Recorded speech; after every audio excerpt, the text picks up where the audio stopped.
Towards the net, blocked down in front, rebound, scores! Evan Oakley, here's Farmer on a breakaway, Farmer scores! Short-handed break, Benzine in on Zevnik, oh, and a great left pad save there, shot deflected, they score! Cullen stops short-handed!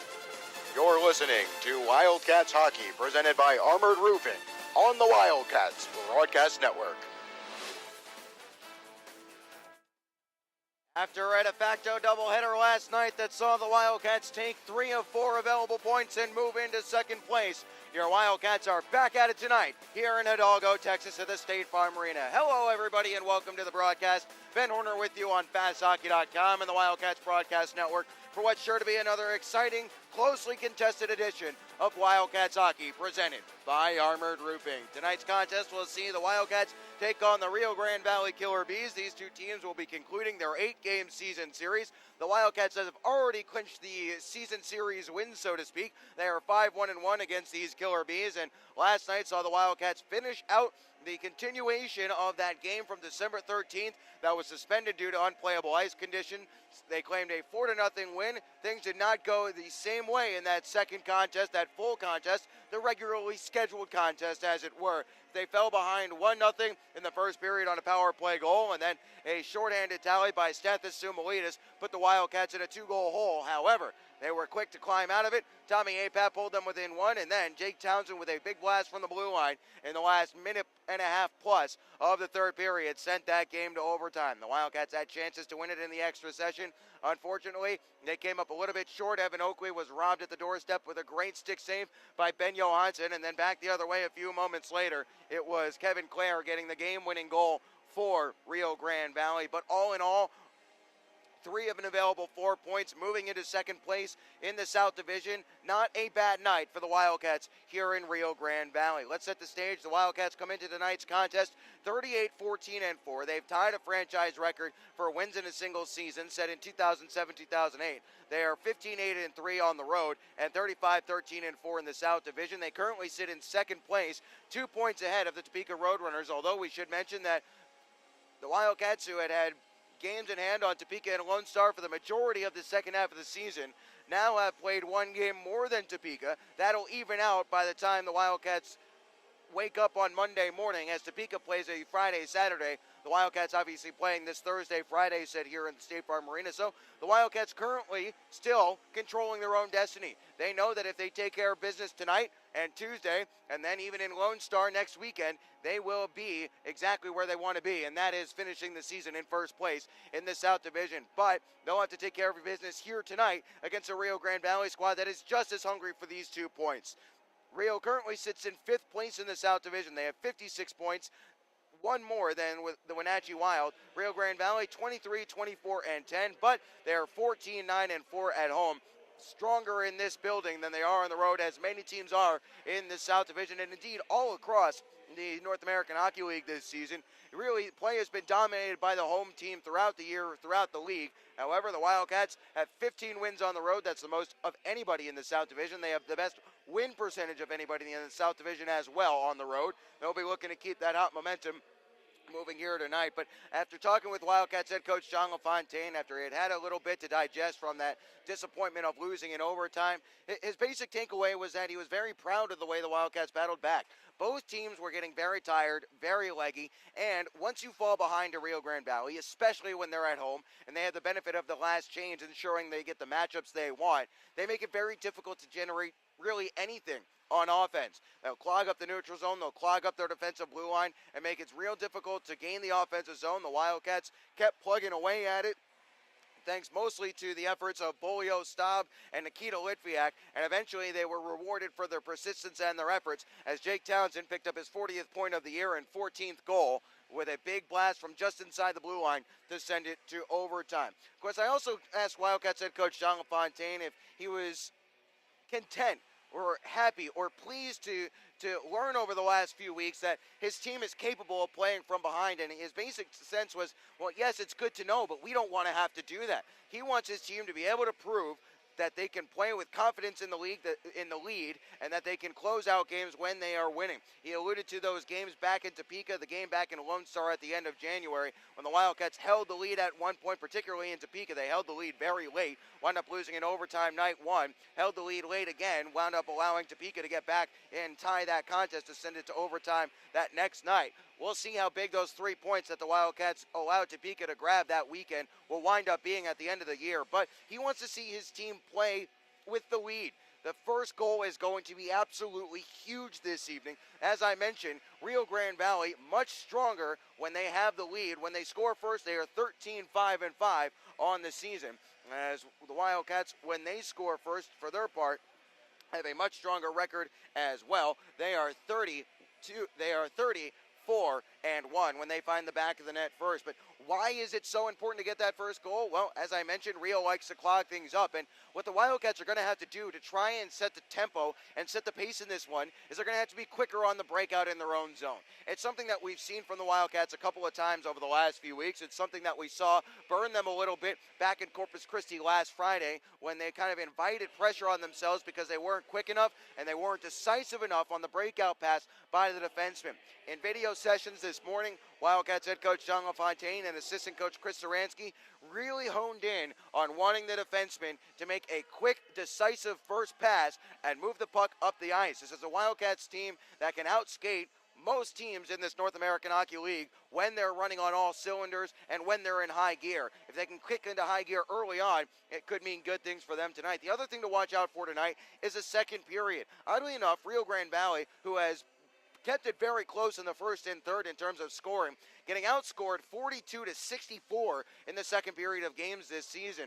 Against the Wildcats, they're getting outscored 8-3 games in the second period of games. So the Wildcats will be looking to go ahead early and build on their lead late. For the Wildcats, a couple of changes to alert you to. First and foremost, David Zebnik will be getting the start in net tonight. His first start since March the 11th against the Amarillo Bulls. He picked up the loss in that one. He'll be looking to bounce back here this evening. And you understand why they're going away from Austin Shaw. Lots of travel and 3 more games next week. It's going to mean a long, long week for Austin Shaw, who had received the start, or rather the decision, in 10 of the last 12 games for Wichita Falls. So no surprise that David Zebnik gets an opportunity to get the start here tonight. And Zebnik, a very capable goaltender with good numbers against the Killer Bees on the season. 3-0-0 with a 2.0 goals against average and a .921 save percentage against Rio Grande Valley. Also has 1 shutout, his first career shutout coming back. Check that shutout came against the Amarillo Bulls, I beg your pardon, but still impressive numbers for Zebnik against the Killer Bees. Elsewhere up and down the Wildcats lineup, here's a little bit of an interesting note. As Austin Azanaro pushes up from defense to forward, he'll be on the left wing, Subri in the middle, and Austin Hinchen will remain on the right. But as Konstantin Cherniak steps back in and to pair with Shane Kosmeski, we see a change in the pairings that we've seen pretty much all season long. Matt Cook and Cam Knight have been split up. Cook will play with Townsend. We saw that in the second and third period last night. While Jeff Baum and Cam Knight will pair together, we expect at least to start things off. We saw that as well in the second and third period last night. And no real strangers for Matt Cook and Jake Townsend. They played together as a pairing pretty much all of last year. Those two have individually had very strong years. They'll be hoping that that pairing can spark something in the Wildcats, although we should mention that it's not exactly like the Wildcats are playing poorly right now. The defensive play has gotten better over the last month or so. They're holding their opponents to much fewer shots over the last few weeks. And something we saw last night that we really hadn't seen for pretty much the entire season. Last night, the Wildcats probably had the edge in the physical battle. This is a team that has scored at will at times this season and has not needed to ramp up the physical play last night. In the playoffs, you absolutely will need to do that. And the Wildcats were very quick to get in on the physical side of things. Matt Cook, Jake Townsend, Paul Subri setting the tone as they outworked the Rio Grande Valley Killer Bees along the wall. We'll see if they're able to bring that same physicality here this evening. We'll get our attention now to the starting lineups brought to you by Pelicans Restaurant, located at 2301 Midwestern Parkway, across from Midwestern State University, offering the choice of beef, freshest fish, and the area's best wine list. Next time you're in the Falls, be sure to visit our friends at Pelicans Restaurant for fine dining and a family atmosphere.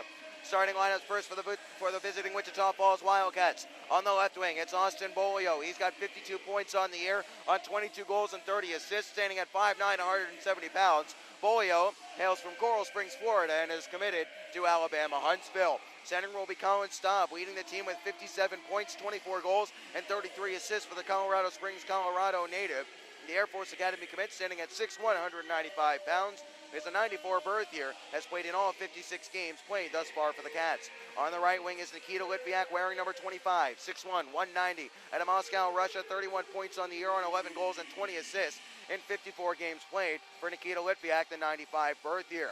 On the blue line for the Wildcats, Matt Cook will be on the left point, 6'1", 195 pounds, just 2 points shy of 50 on the season for the Air Force Academy commit. 56 games played, he's got 7 goals and 41 assists. Pairing with him will be Jake Townsend. The band is back together, 6 foot, 180 pounds, out of Highlands Ranch, Colorado. On the year, Jake Townsend has played in all 56 games played. He set a goal for himself at the outset of the year that he wanted to play in all 60.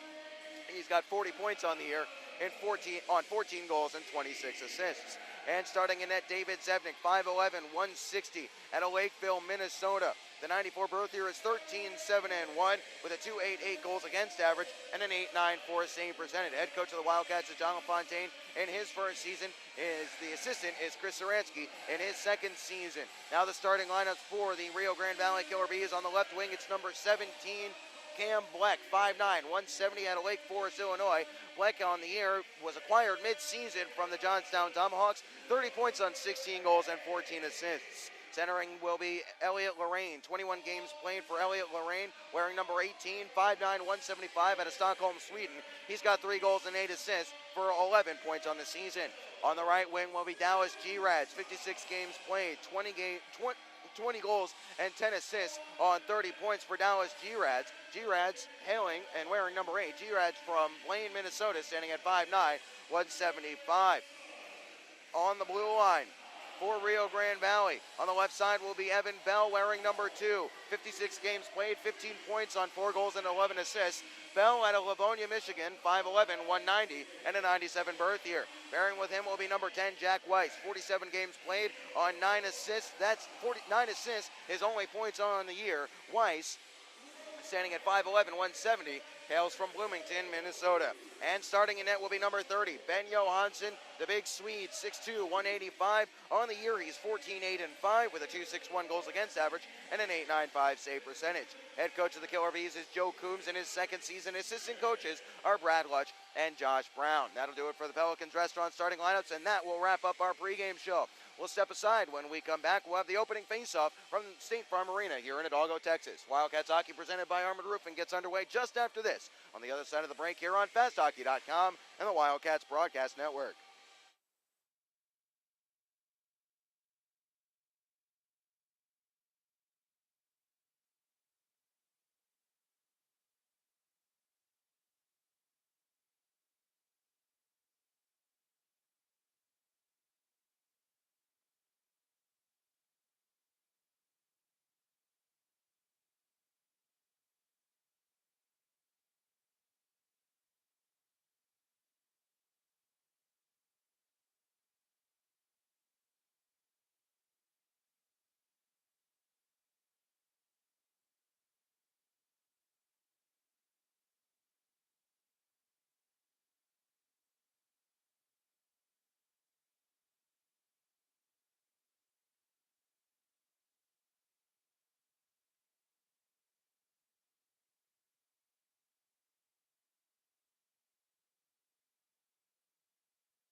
evening to you from the State Farm Arena in Hidalgo, Texas, where the ice is down, the lights are up, and we are just about set for Wildcats hockey presented by Armored Roofing. Hello, everybody. Welcome to the broadcast here on FastHockey.com and the Wildcats Broadcast Network. Ben Horner with you as always. Pleased to be bringing you another great edition of Wildcats hockey. Cats wearing their road black sweaters this evening, as you would expect. Skating from right to left across your screen. That's P to Q across your keyboard. If you're joining us on the Wildcats Broadcast Network via YouTube, coming back the other way in their military appreciation sweaters with the cream base and the red, white, and blue shoulder plating and the camo sleeves are the Rio Grande Valley Killer Bees.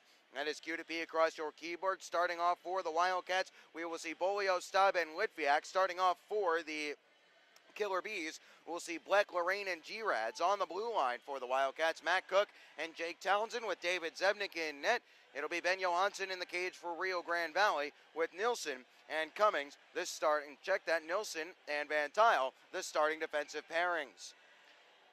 Referees for tonight's contest. Same crew as last night, Andrew Brugman, the referee, puts the puck onto the ice, and we're underway in the first period, brought to you by American Classified. As off the draw, the Wildcats will control. And in his own zone is Townsend. He'll get to the red line and play this one in deep. Steered wide of the cage there by Johansson, who was actually on net, and he had to make a save. As trying to glove this one down on the near side was Colin Staub. Staub protects, looks to play it along for Bolio. Instead, it's out into the neutral zone. Litviak has some trouble with this one. Cook with a quick step up, grabs possession and moves it to Townsend. Townsend, now it's along for Bolio. Here's Staub. Staub puts on the brakes at the half wall, plays it around the kick plate. First to it here is Nikita Litviak on the near side as the Cats were in the midst of a change of defensive pairings. Nice play by Nikita Litviak. Now it's Bolio in possession. Here's Nikita Litviak, one-timer there, didn't get all of it. Staub protects off the back wall, can't dig it along for a teammate as it squirts loose to the far side for Nilsson. Nilsson given a nice little bump there by Bolio. Knight will glove this down in the neutral zone, settle it, and shift it along for Baum. Baum at the near side wall, cross ice, wants Oakley, gets Sharazin instead. Sharazin walking in, quick shot, ripples the outside of the net and goes to the back wall and drilled out of the play, and we're going to get our first penalty of the night. It'll be an interference call. It'll be Mason Van Tile skating over to the box, and with a minute 6 seconds gone, Evan Oakley draws the night's first penalty, and the Wildcats head to the first power play of the contest. Check that, it's 21, not 27, so Anthony Crossing heading over to the sin bin. So the Wildcats league-leading power play, which was 1 for 6 last night, 26.3% on the year. That's 55 for 209. We'll get to it to the right of Ben Johansson. Apap, Lazarus, Farmer, Sharazin, and Cook out there to work this power play. Clean win there for Apap. Back to the blue line where Cook shifts it down the wall. He'll find Farmer outside the circle. Farmer looks at T1 up, instead goes back down to the corner for Lazarus. Lazarus trying to skate up the wall, now puts on the brakes just above the circle. Gives to Farmer in the corner. Here is Farmer to the blue line and Matt Cook. Cook, quick shot towards the net, deflected and goes wide. Wildcats try to grab possession here in the near side corner. It's Lazarus. It was let run there by Lazarus as Cook was not able to hold the zone. But a miscommunication there between Lazarus and Farmer. Farmer chases this one back into his own zone. 30 seconds gone, and the interference minor to Crossan. That has the Wildcats on the game's first power play. Mishandled there by a Wildcat in the neutral zone, but it caroms right along for Matt Cook. Cook tries to feed this one wide of the cage and does. Knifed away from an on-rushing Sharazin. First to it on the far side. Here is Farmer. He'll protect at the half wall. Now skates to the circle. Left it there for Sharazin. Sharazin, right wing circle, looking to the top of the slot. Sent towards the near side. Wanting a one-timer was Farmer. Puck never got all the way through, and Cook has to chase it to the neutral zone once more. Little over 2 minutes played here in this first period. Wildcats on the game's first power play, scoreless at the State Farm Arena. Staub fresh from the bench, swoops this one along and dropped it for Bolio. Here is Bolio now. Checks past one man, but can't hold the zone as Litviak had it elude his reach. Hustling to get back on side is Bolio and Staub as Knight will walk this one into the zone. Chips to the right wing corner and goes in after it. First to it behind the net was Mason Van Tile as Knight will move along to give him a bump. Puck loose behind the cage. This is Nikita Litviak. Where will he go with it? Tries to go up to the point as he'll still hold on to this one. Litviak at the right point now, skating down the right wing wall outside the circle. 28 seconds remaining in the power play. Litviak needing to move his feet here. Cross ice pass. Bolio settles. Gives it up to the blue line and Cam Knight. Knight back to Bolio. One-timer save. Loose in the slot. Swatted away and down the ice it goes. More on that in a second. You can see the Wildcats looking to tee up a one-timer. We'll give you a little bit of context on that one in just a moment. 17 minutes remaining in this first period. The Wildcats will see the first power play of the night go by the wayside as Croston will be out of the box. Right now, we're back to 5-on-5 hockey. Trying to step down the wall and hold nicely there was Litviak. On the far side, Bolio tries to dig it loose. Bolio and Litviak getting involved as Litviak is given a bump from behind, loses possession, can't get it onto a teammate's stick as starting up the ice. Here comes Anthony Croston. Croston tries to get a step around Townsend. Quick shot, glove save. Loose puck there. Where is it? Swept away from danger. Zevnik made the save, but it skittered out of his glove. Spun towards the net. Intercepted there. Zevnik wrap chance. Where is it? They scored. Parker Wood. Zevnik never even made a move to cover his near post. Nightmare of a start for the Wildcats. The power play was killed off, and then they give up a goal right away. 16:25 remaining in the first. Parker Wood tucked that one inside. David Zevnik, I think it might have gone 5-hole, and the Wildcats trail.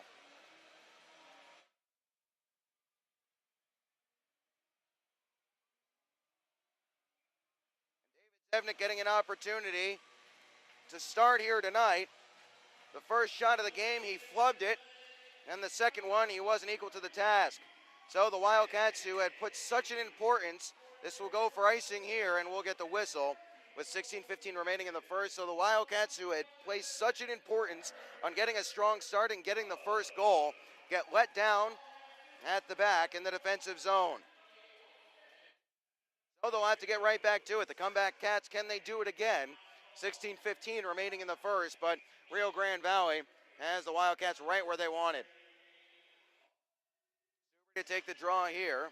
It's one towards the corner by Rio Grande Valley as this is Gavin Cummings moving it along for Swingle. Swingle intercepted in the neutral zone there by Kosmeski, but he couldn't find a teammate as Cummings steps onto this one. Here's Cummings, wide of the cage there of Zevnik. First along to it on this near side, has an arrow, digs this one loose. Tries to play it up the wall. Samick, the linesman, got in the way. Michael Samick and Daniel Spoor, the linesman this evening, as Andrew Brugman is the referee.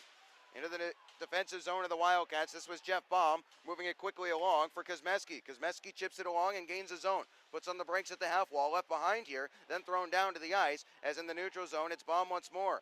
Floated back into the offensive zone as he takes a big hit. Onside play here is G-Rez for 2-0 and a blocker saved by Zevnik. Rather, that was Balsamo trying to send it towards the middle. It goes wide of the cage there as somehow everybody lost Balsamo and he had a clean breakaway.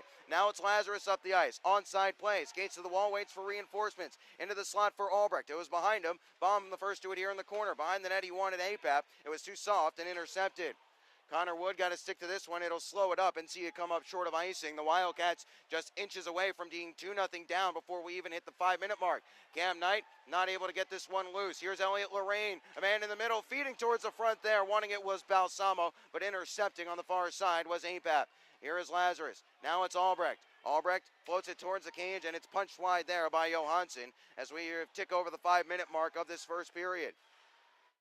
Rads into the stride of Lorraine. Lorraine gets around Sheridan. Lorraine in front. Good poke there by Townsend. The Wildcats are getting caught at the back once more. We saw it last night. Now here's Sheridan galloping along. Left wing circle. Feeds across ice. Glove down here by Townsend. Up to the blue line for Farmer. Farmer to the circle and Oakley. Oakley settles. Quick shot deflected and goes to the glass there as Johansson had a screen in front in the form of Sheridan. To the near side. Zumalides digs it past Matt Cook. To the neutral zone it goes. Townsend turns quickly up the ice. The Wildcats trying to get some momentum going here after a goal for Parker Wood. His 13th of the season after David Zevnik was not alert to the wraparound chance coming, as here is Nilsson trying to gain the zone. He did so. Left it behind, gets it right back, plays it behind the net. Parker Wood in the right wing corner, tries to play behind and finds Crossan. Crossan, wraparound chance, saved there by Zevnik. He didn't know much about it. Here is Sheridan. Sheridan along for Litviak. He's dumped out of the play there. Legal shoulder play there by Zumalides. 25-on-25 crime as coming up the ice. Here comes Rio Grande Valley in the form of Claire. Claire, who scored last night's game winner, chips this one in deep. The Wildcats, it's ramped along there by Kosmeski on a second attempt. After Litviak couldn't clear, they'll send it down the ice. 13:30 remaining in the first. Wildcats trailing, turned over here, and Bolio couldn't pull the trigger on a backhand effort. Behind the net it goes for Staub. Staub in the right wing corner. Here is Staub, wraps it back down low where Hinchin will take it on the left side corner now. Hinchin looks to play through the middle. Good pass here for Staub. Staub is upended. No call up coming here as someone took his legs away, but Brugman decided that wasn't a trip. Swingle into the offensive zone for Rio Grande Valley. For Connor Jean now, the affiliate player, and we're going to get a whistle as a glass pane of glass comes out behind the cage of Zebnik. 13:04 remaining in the first, so we're going to get a delay here. As the boards here at State Farm Arena are incredibly loose, and as a result, every time there's a collision, they shake and rattle a whole lot, and eventually it shook the glass loose. The officials trying to put it back into place, the ice crew hustling down there trying to help out as well. If you're just joining us, the Wildcats are trailing 1-0. They had a power play opportunity in the first couple of minutes of the contest, but after they weren't really able to get much going, Parker Wood scored from Anthony Crossan and Zach Bennett. He wrapped around from the right-hand post of Zebnik to the left. Zebnik was very late pushing over to try and seal that off, and the end result was that there was a gaping hole between his legs that Parker Wood was able to stuff it home between. That came after a shot from Crossan was into the glove of Zebnik, then popped out of the glove. They swept it away from danger. Zebnik got himself all tied in knots. Suffice it to say, the Wildcats are hoping that their netminder can rebound from that one and give them a strong performance from here on out. Second straight game that the Wildcats have allowed the first goal, and it usually does not bode well for them when their opponent scores first. The Wildcats are 8-10-3, and this goes right back to what we talked about in the pregame show, as we're in a delay here as they repair a pane of glass behind the cage of Zebnik. 13:04 remaining in the first. The Cats are trailing 1-0, beg your pardon. This goes right back to what we were talking about in the pregame show, and it's a very sentient point at this point because Coach LaFontaine, and you'll hear this in the coaching interview in the first intermission, he talked about needing to get the first goal, and the Wildcats once again didn't do it, and I guess from that point, you have to say there's not really a whole lot the defenseman can do. It was the first trip into the offensive zone for the Bees. It was a harmless shot that started it, and then after it was unable to be held cleanly on a pretty simple wrist shot, that invited a lot more trouble around. So either way, the Wildcats have nothing to do but shake it off and move on as they'll try and pick up the win here. As still working on that pane of glass behind the cage of Zebnik. As I mentioned, the bench boards, or the boards in general here, very, very loose at the State Farm Arena. In fact, from where I'm standing, you can see the backboards behind the cage of Johansson leaning back. That is how loose they are here at the State Farm Arena. No one ever said the Mexican border was an ideal place to put an ice sheet in. Well, they do their best here in Hidalgo, but sometimes they kind of prove that point. Have a chance. We'll take a quick look around the league on the Jerry Sporting Goods out-of-town scoreboard report. They are underway in Odessa as Corpus Christi, who lost 3-1 last night, is ahead 3-1 here tonight. In Topeka, the Roadrunners up 2-0 in the first period there. Bad news for the Wildcats as Topeka tries to erase that slim 2-point margin. And again, we'll reference those 3 points that the Wildcats basically handed to Topeka back in February. They're going to come into play. It's just a matter of how much and how much it hurts the Wildcats, if at all. Elsewhere around the South Division, Wenatchee is hosting the Lone Star Brahmas tonight. That'll get underway at 7:05 Pacific time, so 9:05 Central time, as we are still in a delay here at the State Farm Arena. Ben Horner with you on FastHockey.com and the Wildcats Broadcast Network. If you're just joining us, the misadventures of the ice crew here at the State Farm Arena continues. This time, a pane of glass pops out behind the cage of Zebnik. But what this does is it gives the Wildcats an opportunity to catch their breath, settle themselves. And while we have a second, I'll turn back real quick to something I mentioned but didn't get a chance to expand upon on that power play. The Wildcats were trying to tee up a one-timer, and they were doing so because when you do that on your first couple of power play opportunities of the night, it keeps the penalty kill honest. It draws the defense towards the shooter, which later on in the game will open up passing lanes into the slot, maybe cross ice. That was a point of emphasis in the team video session this morning, and the Wildcats took that message to heart. They just weren't able to capitalize on it. And oh boy. Well, no, hang on a second. It looked like they were going to send the teams off, but everyone just kind of skating a lap to stay loose here. Just shy of the 7-minute mark here at the State Farm Arena. Stop me if you've heard this one before. We're in a delay. Of course, the Wildcats don't have another trip down here, so they have to get this one sorted out. Of course, this is not an ice issue, so you would think that there would not really be a big issue. And the benefit is the pane didn't break, so they're really just trying to reset it. It looks like they're having some trouble doing so for the time being.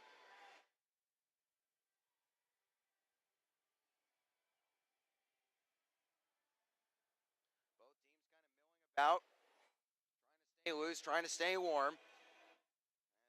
Had a flying start. The Wildcats had a power play, an interference call to Anthony Croston just a minute 6 into the game, and then Croston set up the first goal of the game with an assist on Parker Wood's goal at 3:35 of the first. For Croston, that is his 41st point of the season. It looks like the glass support is good to go as the ladder is being walked off the ice, and we'll get back to play with a face-off to the right of David Zevnik.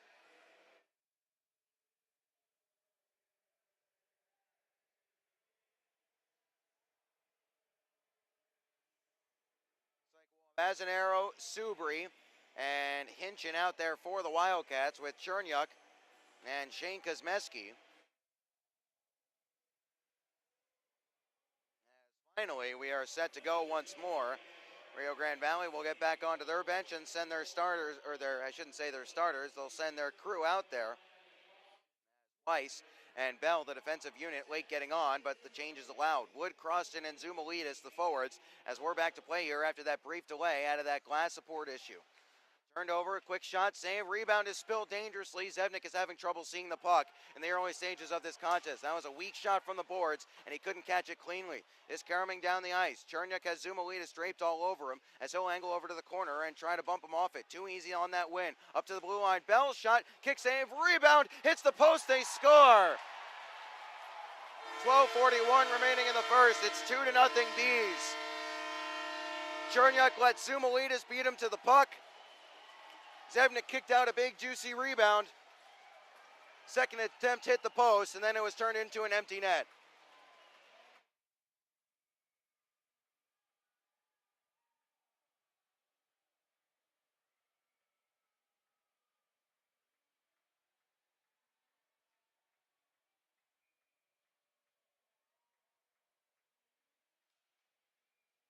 You wonder how much longer. Well, we'll hold that thought as we're back to play here into the catching glove from beyond center ice as it's shoot on sight for Rio Grande Valley right now as they've got 2 goals on their first 5 shots of the game. Here is Lazarus into the offensive zone. Slap shot goes up high and gets the glass. Cook holds in towards the net through the blue paint there, and Lazarus wasn't able to get a stick to it. Starting up the ice once more, but it's turned over. Here's Lazarus looking to drop. Here's Albrecht, high slot. Albrecht once more. His shot canceled out there by Van Tile, beg pardon, as it's along to the near side wall. Apap fighting through the check here. Gets it up to the blue line for Cook. Here is Cook. Down the wall wants Lazarus. Partially intercepted as Lazarus lets this one run. Here's Albrecht now walking down low. Gives to Apap. Apap behind the net. Swatted away from him. Townsend goes back down the wall to the near-sided Karams. First to it here is Johnny Lazarus. Lazarus wants Albrecht in the corner. Had his stick lifted as this is Nilsson spinning away from Apap, and he'll look to start up the ice. Nilsson, breakout pass. That one goes all the way down. Will it be icing here? Yes, it will, as Cook was the first to it. With 11:41 remaining in the first, the Wildcats will get an offensive zone draw. They're trailing 2-0. A nightmare of a first 8 minutes for the Wildcats. That goal is given to, it's going to go to Crossan, but we'll hold on. So immediately after, well, it's Parker Wood that gets credit for it. So immediately after face-off in the offensive zone, it was sent back in deep. Nice keep here by Baum. No, it was not a keep. It just got over the blue line, said Samek, the linesman, who to his credit was square on the blue line and right on top of the play. So Parker Wood has 2 goals tonight and has the Rio Grande Valley Killer Bees up 2-0.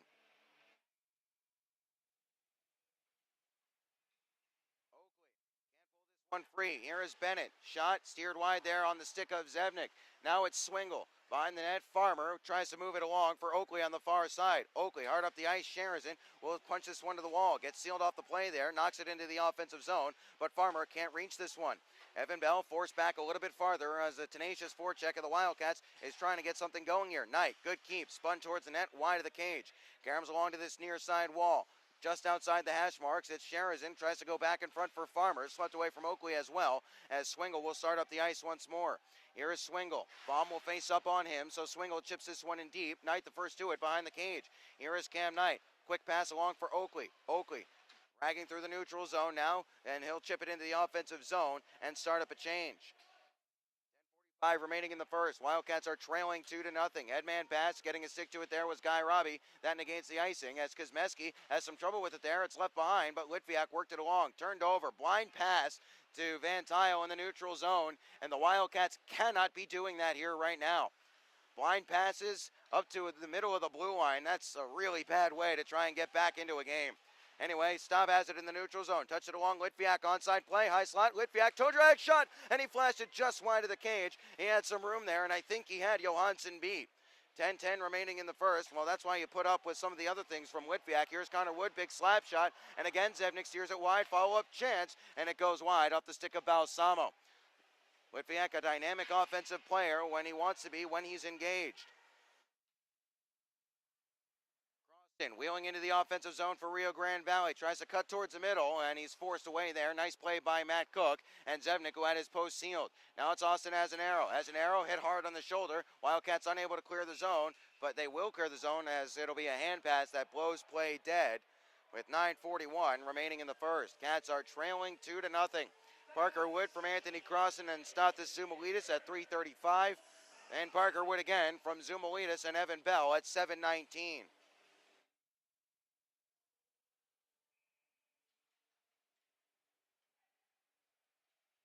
From the face-off, will wrap this one all the way around. Having some trouble with it on the far side was Townsend towards the net, wide of the cage again. As an arrow, canceled his man out, but couldn't get the puck away. Cook has it in his skates. Now once more, as an arrow will dig for it as Parker Wood ties him up along this near side wall.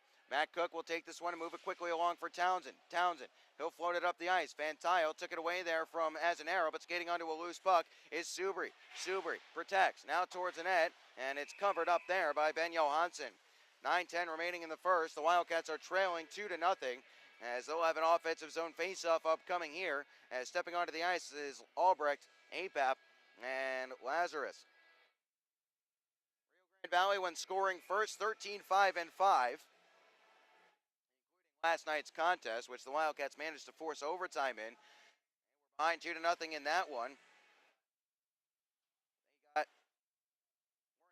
Face off here as Lazarus tries to work this one free. Couldn't do so. Bell skates past the man.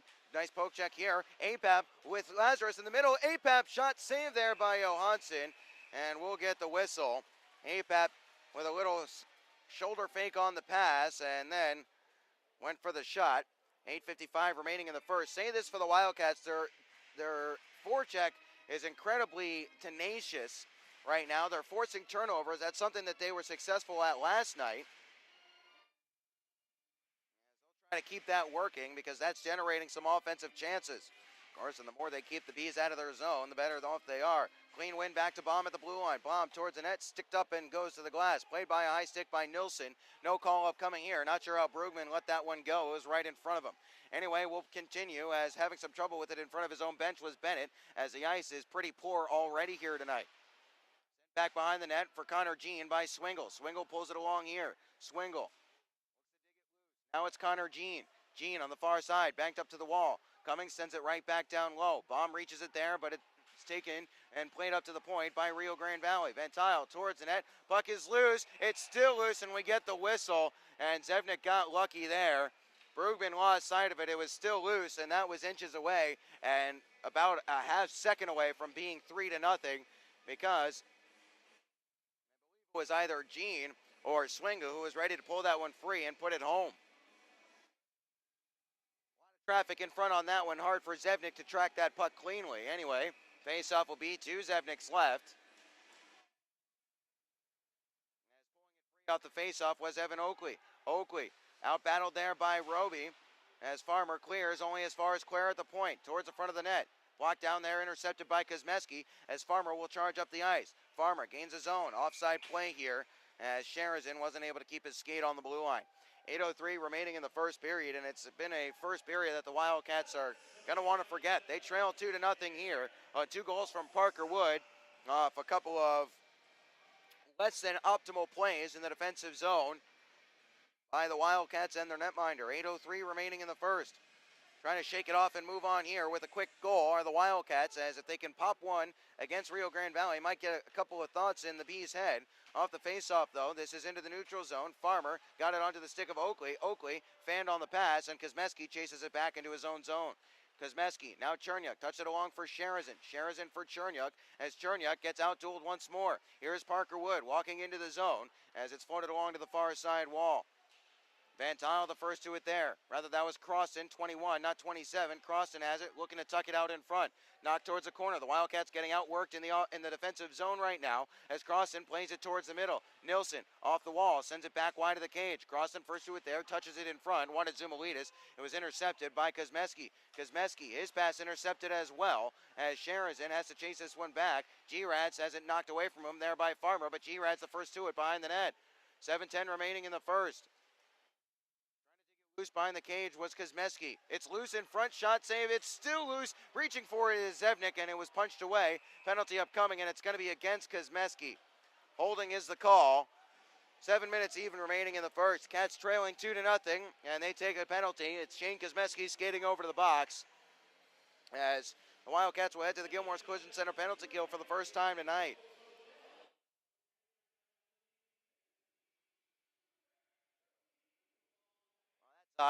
They put number 7 up on the board. Very clearly, Shane Kosmeski in the box. Either way, the Wildcats will have to go to work on the PK here tonight. Last night on the penalty kill in the main contest, the Wildcats were 3 for 4 as they're able to get this one to the blue line, but no further. Here is Nilsson. Plays it towards the corner. Trying to work it along here. It's towards the cage of Zevnik, and he'll cover up. Now has been improving for the Wildcats over the last couple of games. They were 4 for 4 against Corpus last Saturday. They went 7 for 7, although some of those were posted again back in December in that continuation last night. And then, as I mentioned, 3 for 4 in that main contest last evening. So not bad for the Wildcats. 14 of the last 15 killed off officially, as this is off the glass and all the way down. But still, fact remains, the Wildcats' penalty kills since December 20th, 70.9%. 121 on the year as Cook will fling this one all the way down the ice. The Wildcats' PK, 22nd in the league, 77.7%, 171 for 220, and something that Coach LaFontaine has talked about needing to see his team take more pride in as G-Rads walks into the zone. Left behind here. Skating along, it's Bell. Bell takes it towards the corner. Knight takes it away from him and swats it all the way down the ice. Good start to the kill on the Gilmore's Collision Center PK as there's 1:05 remaining in the penalty to Shane Kosmeski. Left back behind here by Cummings to start forward. This is Jack Weiss motoring through the middle. Weiss into the offensive zone, stepping wide. Weiss still all the way around behind. Here is Weiss leaving it there. Knight couldn't knock it out of midair. Rio still in possession in the offensive zone. Here is Lorraine. He'll go back down low towards the corner for Bleck. Bleck in the slot. Quick shot. Blocked there. Didn't get all the way through as Staub was in the shooting lane. He can't clear it though as it's chased to the far side wall. 35 seconds remaining in the Wildcats penalty kill as trying to kick it free and not able to do so. Here's Numbers down low. Spun in front there. Nobody home as it goes back to the blue line. Held in there nicely by Weiss. Now into the back to Weiss at the middle of the blue line from Bleck. Quick shot, save, loose puck in front, turnaround, it's saved. Bleck will go towards the net on a backhander, and it's wide. Knight hammered this one around the boards. It kicked off a glass support and down and past Nilsson as there's 8 seconds remaining in the Wildcats penalty kill.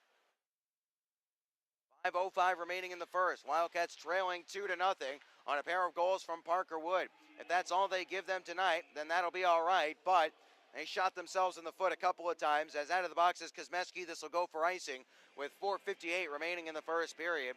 And the Wildcats down by a pair. Faceoff will be to the right of Ben Johansson. The Wildcats trying to get something back here in this first period. Here's Cook. Wanted to pull the trigger in the shooting hole. Couldn't get one away as Townsend has to chase this back. Townsend for Lazarus. Lazarus along for Matt Cook now as Cook looks to send it back up the ice. He wanted Albrecht. Albrecht spiked towards the cage of Johansson. Loose puck here, and Johansson will cover up. Albrecht was skating by looking for any rebound. None was forthcoming. 4:44 remaining in the first, and another offensive zone draw coming for the Wildcats. It'll be to the right of Johansson once more. Apap Lazarus and Albrecht will stay out there. Once more for APAP. Cook walking along his shot, punched away there by Johansson as he got a blocker to it as he stepped up to the top of his crease. Knight couldn't hold this one there, but he keeps Rio from spinning away. Albrecht thought he got back to the blue line, but instead it's a delayed offside, whistled down. 4:33 remaining in the first, 2-0 the score in favor of Rio Grande Valley, who like to play tight defensive hockey once they have the lead, especially at home. They're allowing 3.05 goals per game on average are the Killer Bees, but at home it is under 3. Wildcats only got 2 last night in that contest. Set up the ice. Oakley wasn't able to settle a bouncing puck. Now Sharazin tries to step through. Offside here as a delayed call from Spoor results in the same thing. A neutral zone faceoff with 4:19 remaining in the first. Right in front of the Rio Grande Valley bench. Ben Horner with you on FastHockey.com and the Wildcats Broadcast Network. If you're just joining us, both teams have had a power play opportunity to fall by the wayside. Difference in the game right now has been the play of Parker Wood, who's got a pair of goals and has staked Rio to a 2-0 lead. Here's Kosmeski stepping down the left wing wall with men in front. Kosmeski fed towards the middle, wanting Oakley, jabbed away from him. Nice play by Farmer to hold the zone. Here's Kosmeski. Kosmeski at the circle. Kosmeski still in front there. They score! An easy tap in for Sharazin. What a great effort by Kosmeski to hold his own along with Farmer. He shook off the check in the circle, skated down below to the goal line, and fed it in front for a weak little tap in for Sharazin. His team leading 25th of the year, and the Cats have life.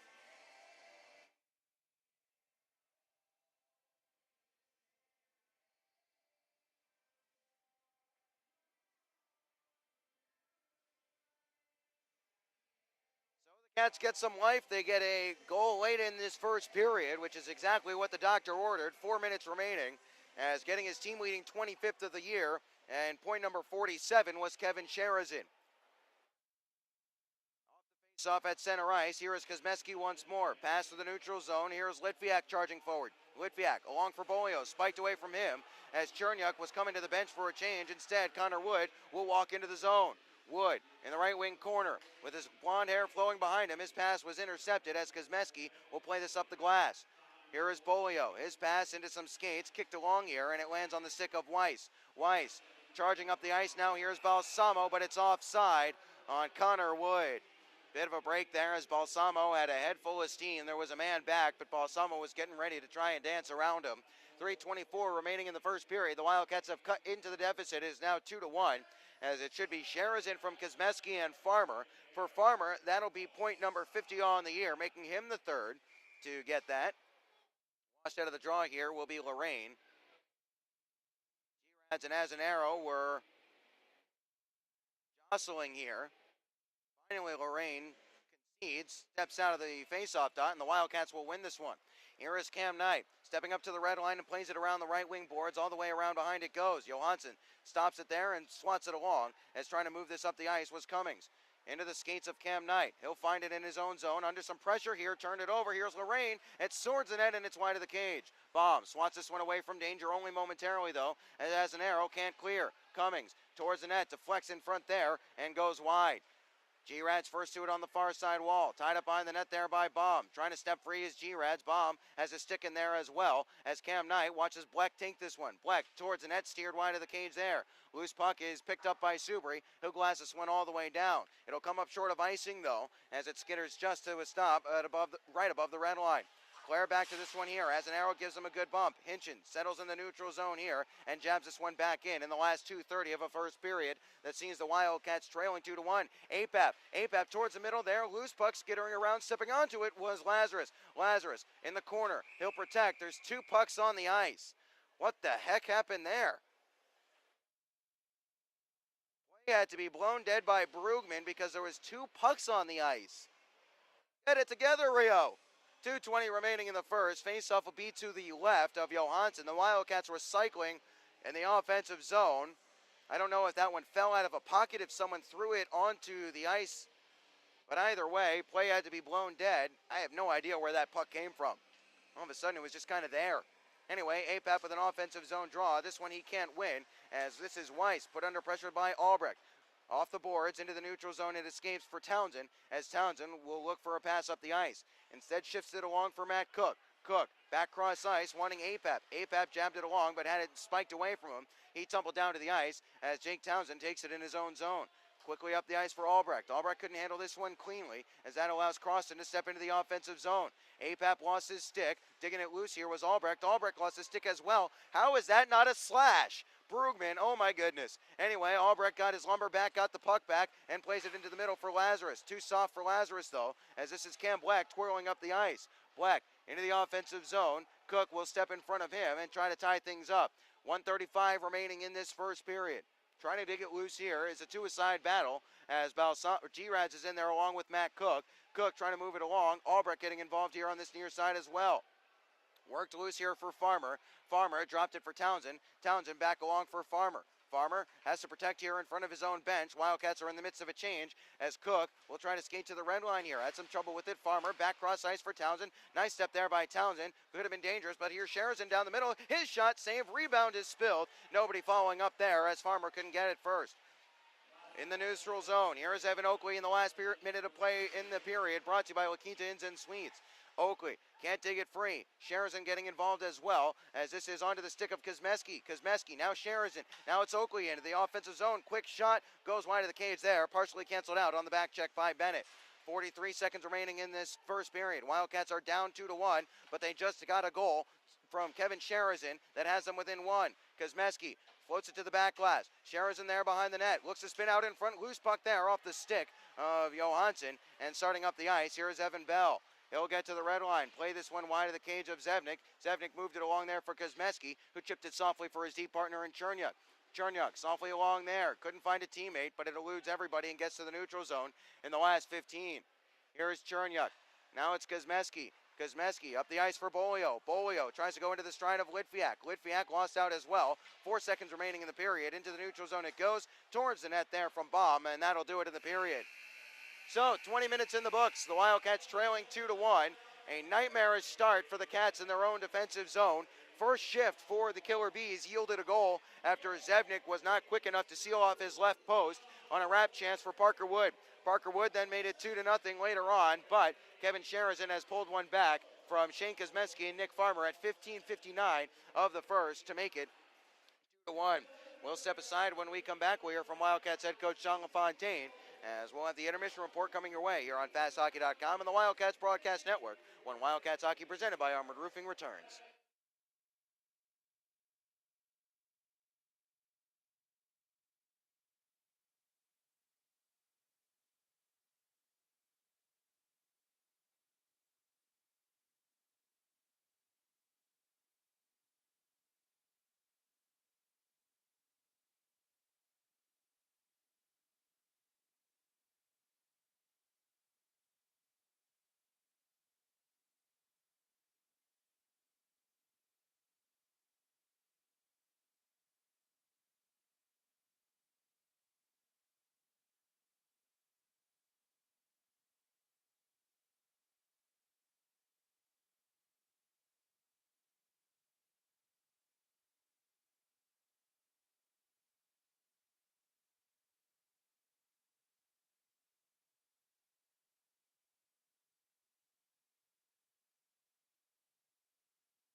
Farm Marina, Ben Horner with you on FastHockey.com and the Wildcats Broadcast Network. We are through 20 minutes here in Hidalgo, Texas. The Wildcats trailing 2-1.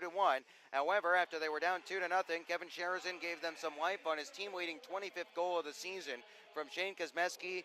It should be a secondary assist to Nick Farmer. They don't have it in the box score yet. Should he pick that one up, it'll be Farmer's 50th point of the year, but that gave the Wildcats some life. Bit of an odd moment a couple of times in that first period. The Wildcats started things off well. They had a power play opportunity, and they had some good puck movement on it. Weren't able to get anything meaningful on the cage of Johansson, but immediately after that, Anthony Crossan raced out of the box, picked up the puck, walked into the offensive zone. His shot was into the glove of Zevnik. Somehow Zevnik couldn't squeeze it and hold. It popped up and out and behind him. And as he was swimming for it, it landed on the stick of Parker Wood. Wood wrapped it around, and Zevnik was not alert to the wrap chance as he was very late moving from right to left, leaving a big gaping hole between his legs for Parker Wood to tuck it in. And then the other one, the Wildcats, they were chased back in the defensive zone. Konstantin Chernyuk let Stathis Sumulidis walk by him, get to the puck first. As not the first time this year we've seen Chernyuk having some trouble in that area. He's gotten better at times, but still trying to find some consistency in that regard is a young Russian, as that allowed the Bees to hold the zone. A big blast was on net. Zevnik made a big rebound save. The follow-up chance was off the post and carried right to Parker Wood, who put it into an empty net to make it 2-0 before. As I mentioned, Sherzin had a nice little tap it in front from Shane Kosmeski's centering pass at 15:59 of the first. Well, so we're going to hear from Wildcats head coach John LaFontaine in the first, and everything he is going to say, almost everything he's going to talk about in the interview you're about to hear is not exactly what happened in this first period. Without any further ado, here's Coach LaFontaine speaking with me earlier today. Ben Horner with you, Wildcats fans, and joining me now, as always, is Wildcats head coach John LaFontaine. The Cats are wrapping up the season series against the Rio Grande Valley Killer Bees tonight, expecting a closely played contest between two teams that are battling it out for playoff positioning in the South Division. John, we'll start with last night's action, and there was a whole heck of a lot of it, finishing up that suspended contest from December before playing the regularly scheduled contest. Your Wildcats come away with 3 of 4 points. You could tell they were starting to look a little leggy, both teams by the end there. Overall, what's your takeaway from last night? It was a long night, Ben. It was a long night. It was a lot of hockey, and you forget how long it is when you play overtime. I guess it's a little different when you know that it's going to be that long of a night. Overtime, you're not expecting that, but I thought we played very well the first game to finish the 3-0 game off and win that game 4-0. And they got the power play goal and got the lead on us on just kind of an innocent shot. There wasn't much our PK, except for doing a little better job of boxing out, could do. Our PK had done very strong up until then, but we're trying to take a lot more pride in that and a lot more work ethic in it and trying to make it one of our strengths. So when you go down 1-0 and then the 2-0 deficit with Austin, trying to make a play. We're on the power play trying to get the puck to our forwards while they go on a line change, and the guy just kind of caught it out of midair or picked it out of midair, and Austin couldn't get back in the net. So 2-0 against a team that is really fighting for their survival, fighting to try to make the playoffs. That I was proud of the guys that we came back. It wasn't easy. They were just plugging things up and making it tough to get to the net and playing defense like they do. That's their strength. The defensive side of the puck is what it's really tough. They don't give you much room and space, but pretty happy with the guys fighting back to put it into overtime, and the way we lost overtime was disappointing. But proud of the way the guys kept battling right to the end, because we had to score late and find that energy to keep putting pucks on net, and that was a key power play goal at the end. At least on the power play goal for Rio Grande Valley, we should mention that Colin Staub was without a stick after Austin Azanero's broke, so the Wildcats were kind of chasing that one from the get-go. Had a good first 90 seconds on the kill, but a couple of things transpired, as you mentioned. But, John, falling behind 2-0, as you alluded to, against a team that's very sound defensively, particularly on their home ice. They're very set in their game plan. They want to clog up the neutral zone. We've seen a certain resiliency from this Wildcats group over the last few months, particularly on the road. They're not scared to have to play from behind. Certainly they don't want to do it, but heading into the playoffs, is there some comfort in knowing that you have a group that is capable of playing from behind if they have to? Yeah, and we've done that all year, Ben, where we've gone through streaks where we didn't come out to play and forced ourselves to have to come from behind. And yes, it is good to know that we can do that if we have to. And I think it's the opposite that we need to prove to ourselves, Ben, is that we've got to start building more confidence that we can play with the lead. It's as of late on the road, at Topeka, at Lone Star, here, at home against Amarillo, late, where we need to be able to hold leads better and shut teams down better. Let's talk about tonight's action for the Wildcats. What's your main point of emphasis heading into tonight? The theme over the last few weeks has been simplify while also talking about defensive responsibility in the defensive zone. Do those stay the same central themes here this evening? Yes. I guess the one difference would be, Ben, is that we want to move the puck quicker. We're still a little bit too slow in decisions and moving off the puck quicker.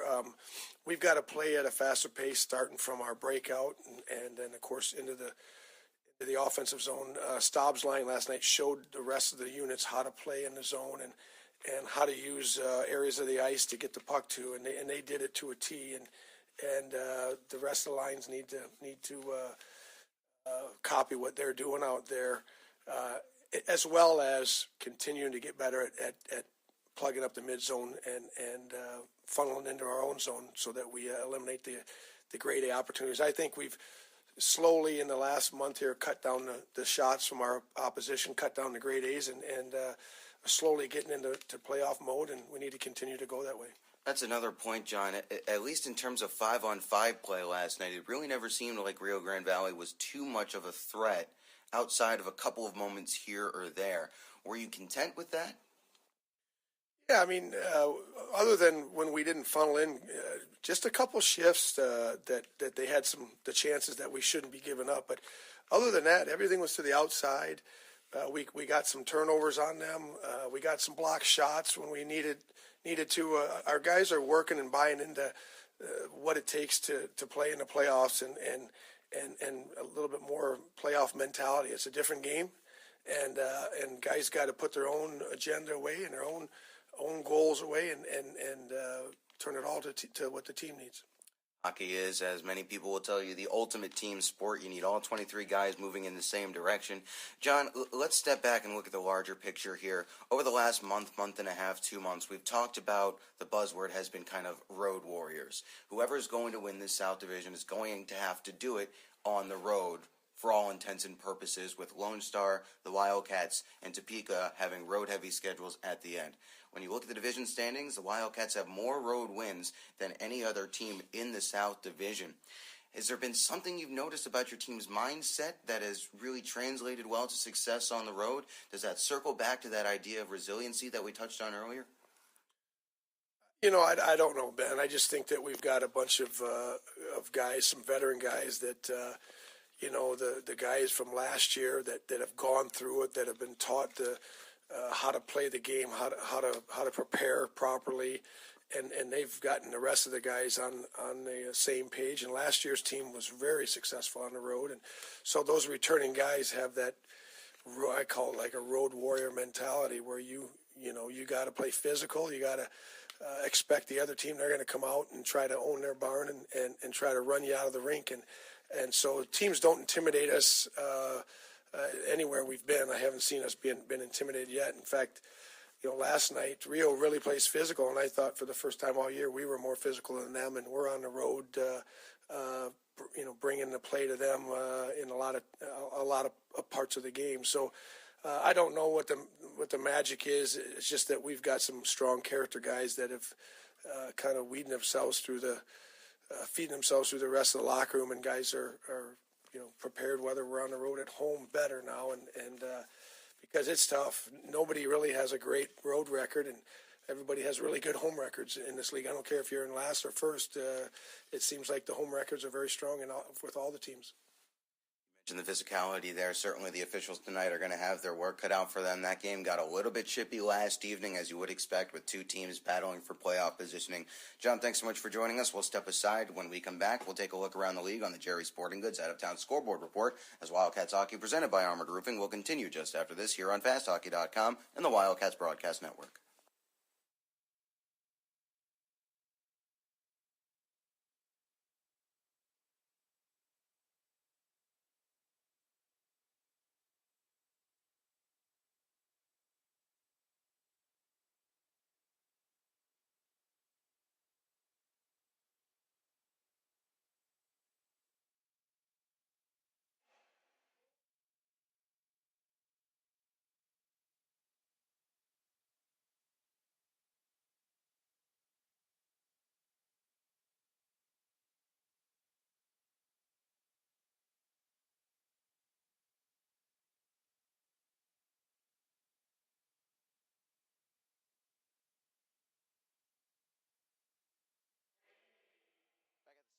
Arena, Ben Horner with you here on FastHockey.com and the Wildcats Broadcast Network. You just heard from Wildcats head coach John LaFontaine earlier in the day. Let's take a quick look around the Jerry Sporting Goods Out-of-Town Scoreboard while we have a second here before we get back to play on the second period here in Hidalgo, Texas.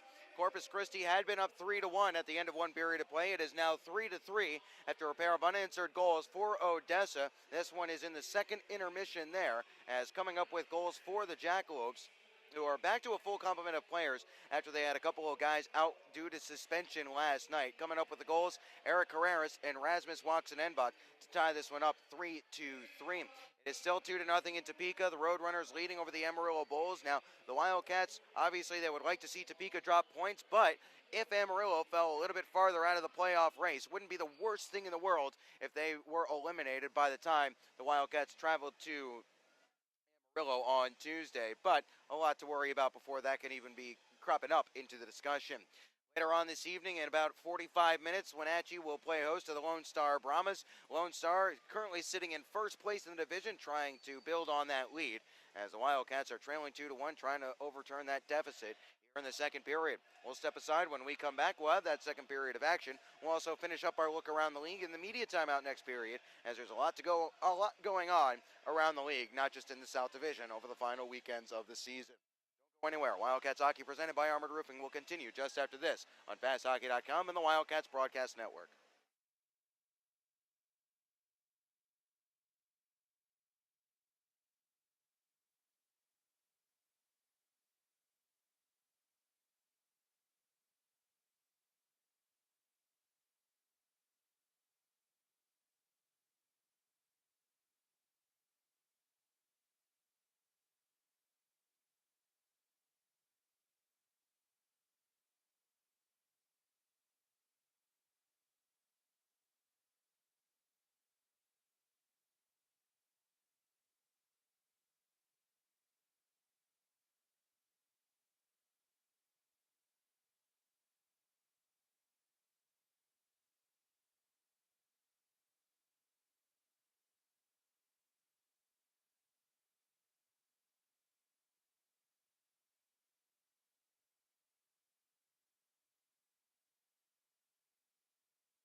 Farm Arena, Ben Horner with you here on FastHockey.com and the Wildcats Broadcast Network. The Wildcats fell behind 2-0 in the first 8 minutes of this contest, but a goal from Kevin Sherazin, his team leading 25th of the season, has them back within one. We will start this period at 5-on-5. Wildcats moving from left to right in this second period. That's Q to P across your keyboard. Coming back the other way are the Killer Bees in their cream-colored military appreciation sweaters with the camo trimmings and the red, white, and blue shoulder plates as Ben Johansson takes up the cage to our right. As I mentioned in the pregame show, the Wildcats outscoring Rio Grande Valley 8-3 in the second period of head-to-head meetings this year. Rio getting outscored 64-42 in the second period. The Wildcats hoping that will stay true to form as Staub will go against Lorraine to start things off. Spoor gets the puck down onto the ice, and the second period is underway here at the State Farm Arena as Bolio pulls it free and gives to Cook.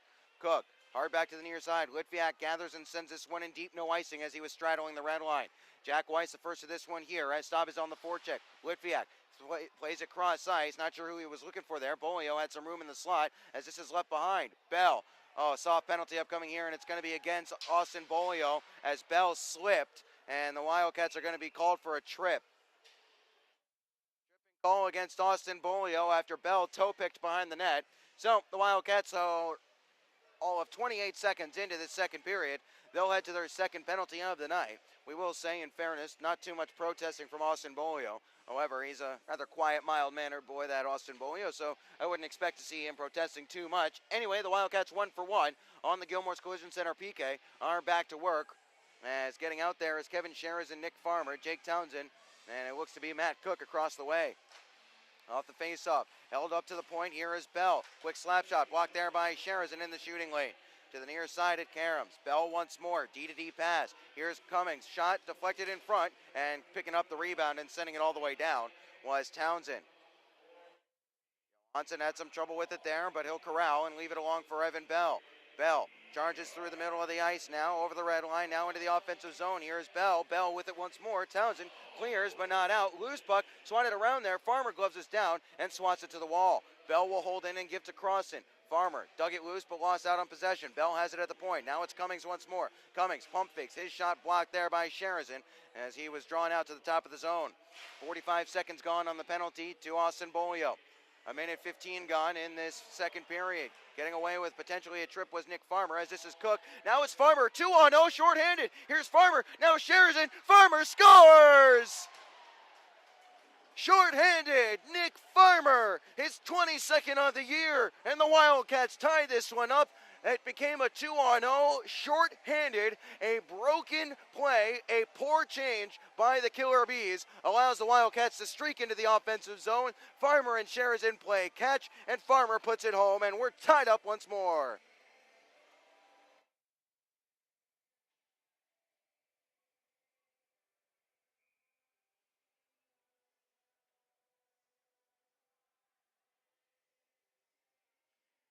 That is exactly what the doctor ordered to get things going here in the second period, but the Wildcats still have to kill off the last 59 seconds. Evnick had some trouble with this one. Nice little swing there by, I believe that was Jeff Baum, to swat that one out of midair, and down the ice it went. Into the neutral zone only, though, as Weiss tries to walk back in, and Cam Knight will send all the way down the ice. Nilsson intercepts and wheels back to his own blue line as Bleck will pick this one up. Well, so if there wasn't an assist for Farmer on that first one, he gets point number 50 on goal number 22, that's for sure. Either way, Rio gains his own. Looking to go down towards the corner here is Elliot Lorraine. G-Rad's in front. Now to the circle where Bleck waits. Bleck up to the blue line. This is Van Tile. Back for Bleck at the left circle. Bleck down towards the corner wanting Lorraine. Lorraine has it swatted away from him. He'll pursue and get it right back from Baum. Baum has his stick tied up. Can't work it free. Now on a second attempt, Subri dives to the ice and sends it all the way down the ice. Paul Subri sacrificing everything to help the cause there on the Gilmore's Collision Center penalty kill, which has 5 seconds remaining on the penalty to Austin Bolio. The Wildcats will kill this one off. They tie it up on a shorthanded goal in the process as this is ramped into the zone, ramps up and out of play as a couple of guys swat at it. Where will they put the face-off is the question. Looks like it'll be in the neutral zone as Spoor and Samek come together. It will be in the neutral zone with 17:28 remaining in the second. I'll say this, I don't know if you noticed it on first watch, folks, but the Rio bench was not happy about something, not quite sure exactly what, immediately preceding that shorthanded goal. Lazarus and Bennett warned to cool it on the faceoff as they scrummed for it, as this is onto the stick of Van Tile. Slap shot well wide of the cage, wanting his man to go in pursuit. Bennett only as far as the point shot, saved there by Zebnik on the right pad as Chernak moved it along. Gave it right away to Bennett though. Bennett outside the circle, tries to go back down towards the corner. Chernak gets bumped off there too easily as this is dug for and squirts loose. Swingle has it there, Chernak takes it away. Swingle steps in front of Chernak once more. Do a side battle here as Apap comes along to help out. Finally pulling it free, but giving it away. Here's a shot, goes wide of the cage there. Chernak heard a whistle from somebody, thought it was the ref's whistle. Either way, here's Shane Kosmeski up the ice. It was too soft, but Albrecht walks into the zone. Albrecht, left circle, toe drag, and he couldn't pull the trigger on a shot as Claire had a good defensive play to get back. Nice poke there by Cook as Apap swivels and fires this one all the way down. 16:35 remaining in the second. We're back where we started, tied up, 2-2 the score. Good step here by Townsend. Townsend into the offensive zone. High slot. Townsend toe drag there, and he lost the handle as he'll take it to the left wing corner. Tries to go back behind the net where Staub was waiting. Banks around here. Cook steps up along the wall. Couldn't hold the zone. Litviak comes along and punches it away. That does hold the zone, but the Wildcats still hold the zone. Here's Litviak. Now Bolio in the circle. Bolio loading shot off the dome of Johansson. It goes to the back wall. Wanting it in the circle was Litviak. Bolio couldn't feed it to him as this is Guy Robbie. Robbie trying to wheel around Matt Cook. Has a step on Cook. Cook with a good sweep check there as he'll pick up the loose puck. Give it along for Bolio as Bolio clears, but it's intercepted. This is Black with Balsamo in the middle. Punched away there on a blocker save. Follow-up chance. Tumbling down to the ice was Nilsson as Litviak tries to dig it loose as Nilsson still lies on top of it. Finally, it squirts free. 15:40 remaining in the second period. Towards the net, wide of the cage there. Ramps errantly off the glass. First to it on the far side with Stathis Zumalitis. Zumalitis goes down low, wanting Parker Wood. Townsend will intercept and send this one down the ice. It will not be icing here as it rolls on end over the goal line. 15:25 remaining in the second period. Wheeling up the ice here is Jack Weiss along this near side wall. Fed it parallel along the blue line. First to it on the far side was Zumalitis, left behind there. The Wildcats left it behind as well. Finally, they force it to the neutral zone as this is Jeff Baum giving it back to Cam Knight. Knight, quick up the ice, wants Sherazin to step onto this one. It bounced over his blade. As back up the ice, here comes Croston. Good pace to this second period. Croston, outside the blue line, he'll send this one in deep. We've played 5 minutes here in this second period as the Wildcats aren't able to get possession. Steered wide of the cage there by Zebnik on a shot by Croston from the blue line. Able to clear the zone are the Wildcats, but it's onto the stick of Baum. Baum has some trouble with it here. He'll get it right back on a friendly bounce as Cam Knight shakes this one away and gives it along for Hinchin near side. Hinchin up the ice, getting a stick to it there with Sherazin. That negates the icing as Sherazin will come to the bench to finish up the change. Subri, nice play there to ride his man off the play. Couldn't find a teammate in the slot. That was Azanaro waiting for it. Here's Hinchin jabbing it, but he couldn't get it on cage. Chernak swept it around the boards. Wildcats buzzing a little bit here as they're trying to play smart. Hinchin up to the wall where it's Kosmeski. Kosmeski back whence it came behind the net. Lorraine first to it there as it squirts between everybody, and it could be a foot race here. G-Rads, nice sweep check there by Chernak as here's G-Rads into the zone. He'll go all the way around in front, wrap chance, it's loose. It's in the stick of Chernak and he'll move it to Hinchin. Hinchin off the high glass. Was he able to clear it? Yes, he was. Azanaro tries to step past his man Van Tile. Nice battle there by Azanaro to win that one away. Penalty upcoming, and it's going to be against the Bees. It's going to be Van Tile. It's going to be an interference call, and the Wildcats are going to head to the power play. One on the man advantage are the Cats. They'll try to make it 1 for 2. Skating over will be Mason Van Tile. 2 minutes for interference. Got a little bit over aggressive, trying to cancel out Austin Azanaro, who is trying to race down the right wing wall. Farmer from Sherazin and Cook. That is Sherazin's second point of the night, 48th on the year on assist 23. Cook's 49th point on the 42nd assist. Townsend tried to fish it free, couldn't do so as it's behind the net. Litviak and Bolio dig for it. Here is Bolio up to the blue line for Cam Knight. Knight walks towards the middle now. Back to Bolio at the left circle. Bolio shaking it off. Quick shot, save, and it's steered wide there by Johansson. Stop first to it on the far side, gives to Bolio in the corner. Bolio now walking up to the half wall, wheeling in towards the slot. Now it's stopped. Quick shot, save there as the rebound is on to here by Bolio. Bolio up to the circle once more. Steps inside Zumalitis. Bolio looking for somewhere to go with it. Knight wants it at the point and gets it. Here is Knight. Knight quickly along for Townsend, right circle. Townsend fed pass looking for Bolio there, and it was behind him. And Knight will chase it into the neutral zone. 40 seconds gone on the Wildcats' second power play of the night. Townsend into the stride of Staub. Onside, here's Colin Staub. Now Bolio left circle. Here's Litviak wanting it. Bolio has it. Puck is loose. Litviak can't dig it free. Played by a high stick here as Cam Knight is going to have to touch up. 12:56 remaining in the second.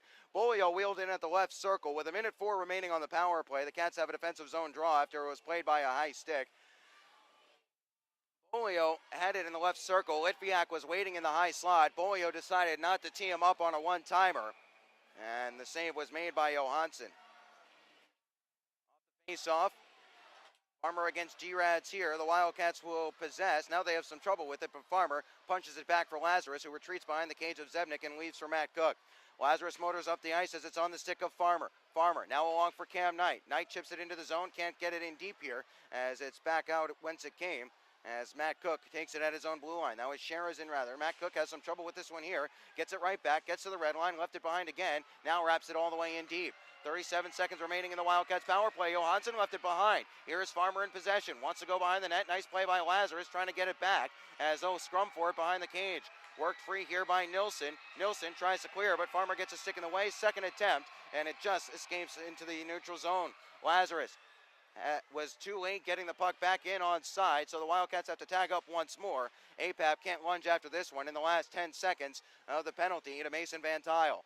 12 minutes remaining in the second period. We're tied up 2 apiece as Farmer finishes off a shorthanded rush, 2-on-0 to make it 2-2. Subri has some trouble with this one here. Starting up the ice, here's Swingle. Swingle, his shot getting a stick in the way was Matt Cook, and that sent it to the glass. Out of the box is Mason Van Tile. 11:48 remains in the second, and that'll bring us to immediate timeout. Subri was stumbling a little bit as he tried to dig that one back into the offensive zone, and as a result, that gave Rio Grande Valley a chance to step away down the ice, but a good covering play by Matt Cook to get a stick in the shooting lane. We have a second in the media timeout here. We'll take another quick look around the North American Hockey League. Amarillo has scored 1, but Topeka has scored 2 more, so it's 4-1 in Topeka.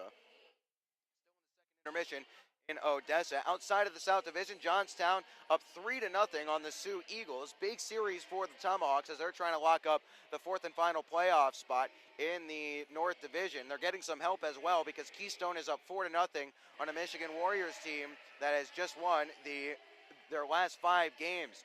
3-2 Cooley Region up on top of the Minnesota Magicians. Bismarck is in Minnesota, in Cloquet, Minnesota, to be precise, to take on the Wilderness. 2-1 in favor of the Bobcats there.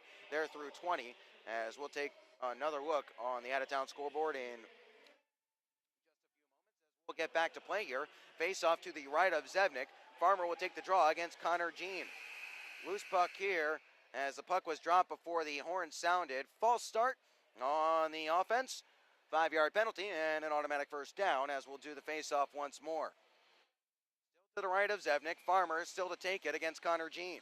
Jean won this one back to the blue line. Here's Bell wanting a shot. Here is one towards the net. Kicked away there by Sharazin. Now Sharazin trying to dance past Weiss. Here is Sharazin into the circle. Sharazin protects towards the net onto the stick of Farmer. Farmer, his shot blocked there. Broken play all the way around as Oakley was with Sharazin, but he couldn't feed the middle. Off the back of the cage on a clearing attempt. Picking it up on a second chance was Jack Weiss. Big bump there by Sharazin to take his man off it as Farmer punches it into the neutral zone. Touching up there was Rio. That negates a hand pass on Konstantin Chernyuk. As the Wildcats send this down the ice, they'll start up a change.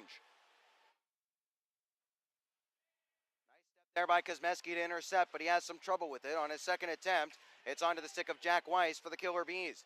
He'll float this one softly in as Rio will start up a change with 11 minutes remaining in this second period. Here is Shane Kosmeski. Kosmeski hits Staub in stride along the left wing wall. Left behind by Staub. Punched out into the neutral zone as Litviak retreats and gets it back to Cam Knight. Knight chips it up for his counterpart, Bolio. The 2 Austin, Alabama Huntsville commits as this one is behind the cage and squirts towards the corner. Staub trying to work his stick free so he can move it to Bolio. He wasn't able to do so as this is Litviak trying to keep this alive. He sent it back down low. Bolio, rather it was Bolio. Now it's Colin Staub, swivels it behind the cage for Bolio. Away from his reach. Baum steps down the wall and spikes it right back down low. Nice play there by Baum, but the first 2 it was Mason Van Tile. Wildcats trying to hold the zone. They do so in the form of Knight. Now it's Staub in the high slot. He'll protect Litviak in a pad save there. Might have gotten a piece on the blocker as well by Ben Johansson. That was Litviak in the high slot. Staub trying to dig it loose. Now it's Bolio, and it was punched away from him. Otherwise, the Wildcats might have been able to feed the middle. Instead, we play on. The Wildcats had it in the neutral zone, lost it, as this one is off the high glass, squirts to the neutral zone. Bomb punches this one away, but into the zone onside. Here's Balsamo. Balsamo drops a shoulder. Couldn't center there. Apap takes it away from his man as Baum will start up the ice as we've played a little over 10 minutes in this second period. Wildcats trying to finish up a change quickly here as back to collect in his own zone was Kevin Clare. Intercepted here by Apap. Couldn't find a teammate, though, as he punched it along. Into the offensive zone, he'll force it as Gavin Cummings will ride off the check and play it back up the ice. Only as far as Matt Cook in the neutral zone. Cook's pass intercepted here by Zumalitis. Zumalitis into the zone onside, cutting towards the middle, loose puck, and Wood sent it over the net. First to it here was Zumalitis, but Lazarus took it away from him. Now the Wildcats might have numbers as Albrecht will get to the red line and bring it in onside. Albrecht, rather that was Apap there as it was sent towards the net. Here is Apap once more. Tries to go towards the corner with it. Again, he tries to go. Albrecht, now it's Lazarus at the doorstep. Lazarus protects. Up to the blue line here is Townsend. Quickly along for Matt Cook now. Left side, Cook towards the net. Glove down in front there by Kevin Clare as he'll start the rush up the ice. His pass was behind Croston here. Croston takes a bump from Townsend as the dump in is stopped behind the cage by Zevnik. Zevnik has to get quickly back to his net here. Spun towards the net there. Caromed off the leg of Townsend. Oh my, dangerous play there, but the Wildcats escape as Townsend moves it into the neutral zone. Sent back into the offensive zone here. Bleck goes in pursuit as Cook left it there for Townsend. Townsend rolled it along, got some help from Subri. Subri, stretch pass. This is Azanaro. Will it go for icing here? No, it won't, as they'll wave it off. Azanaro trying to win this one back around behind the net as this is onto the stick of Bleck. Ran away from him just a tad. That allows Chernyuk to pull it off the wall and shift it along for Shane Kosmeski. 8:20 remaining. Kosmeski with a dangerous stick handle there, but he gets away with it and will start up the ice. So now it's Kosmeski. Azanaro had some trouble with it, but on the second attempt, he punches it along farther. Weiss. Back along here is Azanaro fanning on it off the wall. Here's Kosmeski. Tries to center into the middle there for Subri, and it was deflected to the back wall. Digging it loose behind the net there was Kosmeski for Subri. Subri again tries to go back down the wall and does. Weiss first to it here as trying to put him under pressure was Azanaro. Good step here by Chernyuk to hold his own momentarily. On the half wall, wanting it here is Oakley. Instead it's Subri floating it cross ice. Kosmeski takes it there and swats it down behind the cage as Weiss will shield off the check of Chernyuk as Chernyuk comes to the bench for a change and the Wildcats will finish up their change. Here is Sharazin. Couldn't settle it in the neutral zone here as the Wildcats had Oakley and Sharazin at their blue line. Stretch pass here is Oakley and onside. He got to stick to it as it skipped over his blade. Tough pass for Evan Oakley to handle as Clare is back to it here. This game has really stretched in this second period.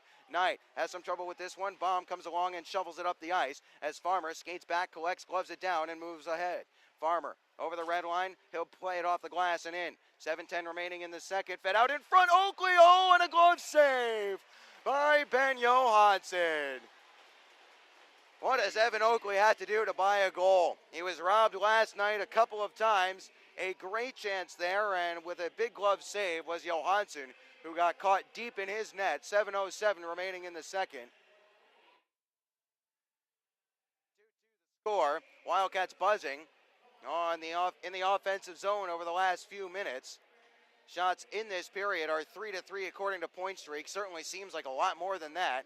Anyway, loose puck is onto the stick of Jack Weiss. Weiss moved it on to a teammate. This is Parker Wood. His clearance down the ice was intercepted by Cam Knight. Now here's Litviak. He'll corral and shift it back along for Baum. Baum off the glass as he'll want Staub to go chase after it. Here is Staub as a man in front. Here's Bolio. Now Litviak, they both fanned on it. Now it's Knight dusting it off. Into the corner wanting Bolio. It was a jumping puck. Oh my goodness. Bolio crunched from behind. He's slow to get up. A big crowd gathering. Penalty upcoming out of this, at least one.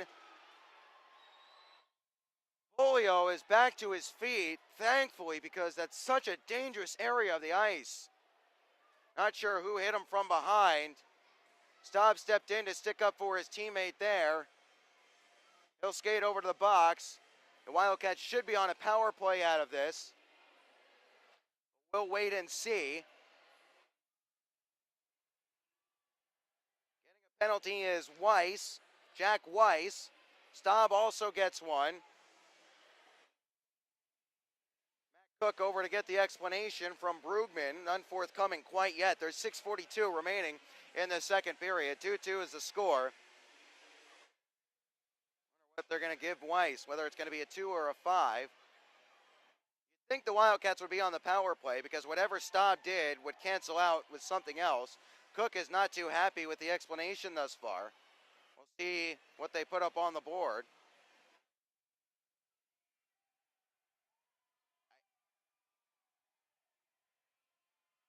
We don't want to jump to conclusions, but Cook doesn't look too happy with the explanation. The puck is to the right of Johansson. No penalties up on the board quite yet. See what happens here. We're tied up at 2 apiece. Bolio just got crunched hard from behind. And I don't think the Wildcats are going to get a power play. Oh my goodness. That's a joke. Whatever Colin Staub did was nothing close to as egregious as that hit from behind by Jack Weiss. That's a dangerous play. It's got no place in the game. And Brugman, that's a joke. That's a laugher. Want some consistency from the officials, and I don't understand what Staub did that was so egregious that it canceled out. I mean, even if you want to give a double minor for checking from behind, that would warrant it. How this is going to be 5-on-5 or 4-on-4 is beyond me. We've seen some interesting decisions from Zebras in the last couple of weeks, to say the least. Face off in the neutral zone, so the Wildcats get burned twice. Not only do the officials botch the call, Coach LaFontaine is about as animated as I've ever seen him. Oh. Oy. Oy vey.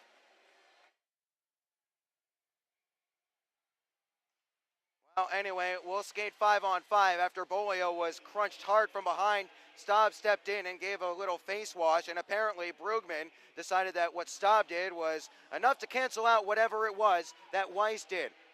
Horrendous. Anyway, we move on. We're skating 5-on-5. Good pace to this one here as it's in the neutral zone as APAP swivels into the offensive zone. He'll shank this one down towards the center of the ice there as Sharazin couldn't reach it here.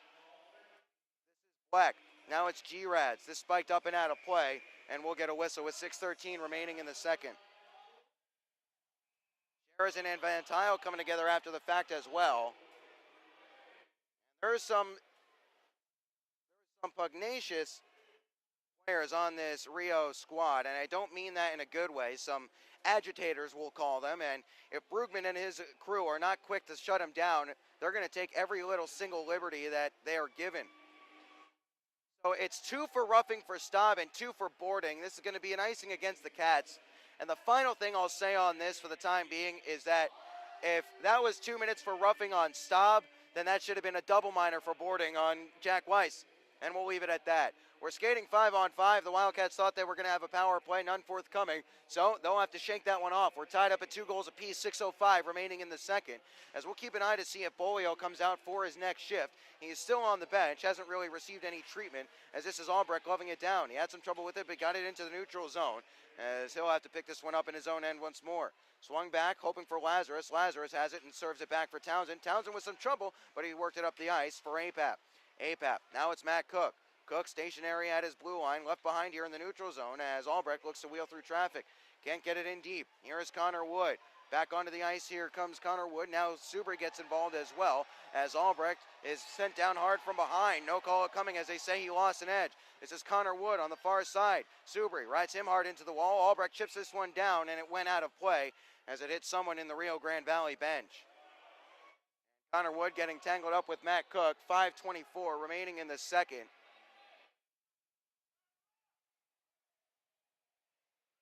A penalty here on Paul Subri as he and Connor Wood got tangled up, but none was forthcoming. So anyway, we'll have a neutral zone face-off with 5:24 remaining in the second period. Farmer takes a draw in place of Staub, who was in the sin bin for 2 minutes. Wide of the cage there by Zevnik. First to it behind the net was Baum. Fed around to this near side. Litviak clears, but fanned on it towards the net, covered by Zevnik, and we'll get the whistle. 5:11 remaining in the second period. If you're just joining us, 2-2 the score. Rio Grande Valley raced out to a 2-0 lead in the first 7:19 of the first period before Kevin Sharazin and Nick Farmer scored on either side of the first intermission to give the Wildcats some life and make it 2-2. Stuff. A couple of Wildcats cancel each other out, but Litviak will send this down the ice. Bolio will hustle after it. It'll be short of icing. Nice to see Bolio back onto the ice for his next shift, as Van Tile has some trouble with this one. Trying to work it loose. It's loose at the side of the net there, and Farmer couldn't dig it onto a teammate's stick, as this is Cam Knight settling just outside his own zone.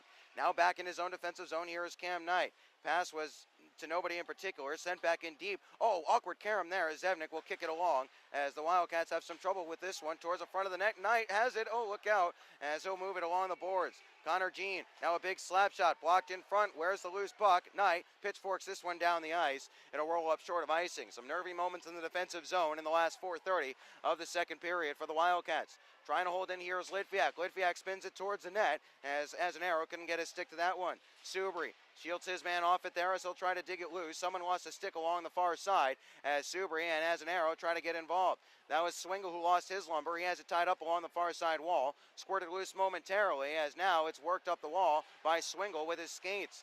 Still the puck is along the boards. Trying to pull it free in the last 4 minutes of the second period are the Wildcats, as that's Subri pulling it loose and playing it back around behind. Bell under pressure there from Hinchin. Swept back around for Cummings. Cherniak with a step down the wall, wasn't able to get there first. Kosmeski upended by a lunging play by Swingle, only as far as Zevnik. Zevnik turns it back around behind his cage for Kosmeski for Hinchin, and Hinchin into the neutral zone. Kevin Clare just shy of his own blue line. Just shy of 3:30 remaining in this second period. Sent down the ice, no icing here, as Kosmeski will take it off the stick of Zevnik. Has some trouble with it. Here is Connor Wood. Look out. Given towards the front of the net. Here is Clare loading, and it skipped over his stick as he was going to pull the trigger, as Farmer will clear into the neutral zone. The puck skipping and bouncing all over the place around David Zevnik's cage, as he'll again leave this one in play for Shane Kosmeski. Robbie wasn't able to maintain possession. Clare spikes this one wide of the cage from the neutral zone. Kosmeski with 3:08 remaining in this second period. Now it's Cherniak. Cherniak along to the near side. Hinchin wasn't able to see this one run to the neutral zone, but it goes up and out of play. As someone will get a souvenir. That'll be in the neutral zone, as they say it was off the stick of a Killer Bees skater. So with 3:01 remaining in the second period, both Jack Weiss and Colin Staub are out of the box. We'll have a neutral zone face-off upcoming here.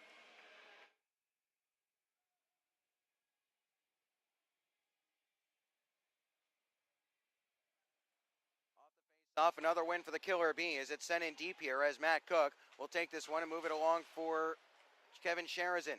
Nice protect there by Sharazin to shield off Crossan. Now he'll gallop forward. Here's Sharazin. Quick shot. Save there. Rebound is Juicy Townsend. Loading. Top of the circle. Slap pass to the back door. Nobody there. Here is Farmer now. Gives it to Oakley. Oakley has to chase down the pass after he couldn't catch it cleanly. Farmer spins away in the corner there. Farmer looking for somewhere to go with it. Dusts it off and gives to the corner for Oakley. Oakley, nice protect here as he'll skate to the circle. Turnaround shot towards the net. Blocked down in front here. Sharazin turning around. Shot wide of the cage. Oakley trying to reach for this rebound. It eluded his reach as this is down the ice. Will it go for icing? It will be if Matt Cook can beat it back, but they'll wave it off as it rolled up on end. Wildcats trying to come right back up the ice. Headman pass. Here's Bolio into the zone as Staub is in the middle. Bolio walking in, holding, shot wide of the cage there from Austin Bolio as Staub had shielded out Ben Johansson. Will this be icing here? Yes, it will, as Cook will be back to it. 2:04 remaining in the second, and the Cats will get an offensive zone draw. 2-2 the score. Ben Horner with you on FastHockey.com and the Wildcats Broadcast Network, coming to you live from the State Farm Arena in Hidalgo, Texas. As the Wildcats had a good rush into the offensive zone. Not the first time this period that they've caught Rio Grande Valley on a change. The first time was while they were shorthanded, and a 2-on-0 shorthanded saw the Wildcats tie it up between Farmer, Sharazin, then back to Farmer. Face off, one back to the blue line. Here is Cam Knight. Quickly along for Jeff Baum. Baum loading shot, save, puck loose, still it's loose. Glove save there by Johansson. I think it was going wide from the stick of Staub anyway, with 1:46 remaining in the second, as the Wildcats are not being shy about putting the puck on net from the defenseman. 1:56 remaining in the second, 2-2 the score, as we're bringing you another edition of Wildcats Hockey presented by Armored Roofing. And Colin Staub, who has been playing center the last few weeks, who is not a natural center. There's Litviak off the draw, cutting in front there. He was hooked off and couldn't get a shot away. Litviak gets it back, tries to find Bolio. Bolio wasn't able to get this one here, as this is Dallas Girads. Girad steps to the red line and banks this one in deep. Knight will take this one away from Black and try to shovel it along. It goes up and out of play. It was deflected. Where will they put the puck? As Bolio has coming together with Lorraine, and Lorraine and Bolio are both going to go to the box. So Brugman now finally realizing that he's got to clamp down on this one. As you'll expect to see the officials have a very short leash with this kind of stuff. Bolio chirping at Lorraine on the way to the box. They'll put the face-off in the neutral zone with 1:39 remaining in the second. Anyway, quick to finish that note on Staub. He's been working very hard in practice over the last few weeks trying to improve on his face-off skills, and one thing he's done better this weekend than in the past was he's locking up the guys and allowing a man to step in and try and pull it free rather than giving up clean wins. This one is a shot into the body there of Townsend. Follow-up chance by Claire is blocked there by Zevnik. Townsend behind his own net on the loose puck in the last minute 30 of this period. Bad pass here is intercepted by G-Rad. Slap shot save there by Zevnik, who got out to the top of his crease to cut down the angle after an errant pass from Townsend was read brilliantly by G-Rads. Trying to pull it loose here on the near side was Balsamo. To his side, they scrum for it. Balsamo had it momentarily, but Townsend tied him up with 70 seconds remaining in the second period. It's loose. Now it's tied up once more as Staub tries to get involved. Townsend there as well. Was Brugman right on top of it. Will keep play moving. Last minute of play in the period brought to you by La Quinta Inns and Suites as Lazarus was able to dig this one loose. Now it's a 2-on-1 maybe. Lazarus, right circle, in front wanted APAP there, and it was blocked away. Lazarus towards the net off the back of the cage. APAP touches it behind. Here's Staub in front. Lazarus ripples the outside of the cage on a backhander. Lazarus, top of the zone. Townsend dusting it off. His shot wide of the cage there. 38 seconds remaining in the second period. The Wildcats desperately pushing for a goal to make it 3-2 before the break. Loose puck. Stepped onto here by Colin Staub, as Staub will try to get to the red line as he'll curl back. Didn't like what he had in front of him. He'll let his teammates finish up their change as Lazarus is onto the bench, and Sherazin goes in on the forecheck here. Sherazin won it towards the middle in the last 16 seconds. Nobody home. Farmer races along to the near side to meet it. Now it's Sherazin behind the net. He'll protect. Getting hauled down to the ice there, legally so, says the referee, by Croston, as Croston and Sherazin dig for it. 5 seconds remaining. It's Oakley. Oakley swivels it out in front, and Farmer can't pull the trigger. Night shot blocked in front there, and there's the horn. What a great second period of action here at the State Farm Arena. The Wildcats tied it up 1:25 into the second as Nick Farmer picked up his 22nd of the year and his 50th point as he finished off a 2-on-0 shorthanded with Kevin Sherazin. And that is where we stand, but the Wildcats certainly had plenty of chances in that middle frame. Good action, good hockey here at the State Farm Arena in that second period. We'll step aside and come back on the intermission report as Wildcats hockey presented by Armed Roofing will continue just after this on FastHockey.com and the Wildcats Broadcast Network.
Farm Arena. Ben Horner with you on FastHockey.com on the Wildcats Broadcast Network.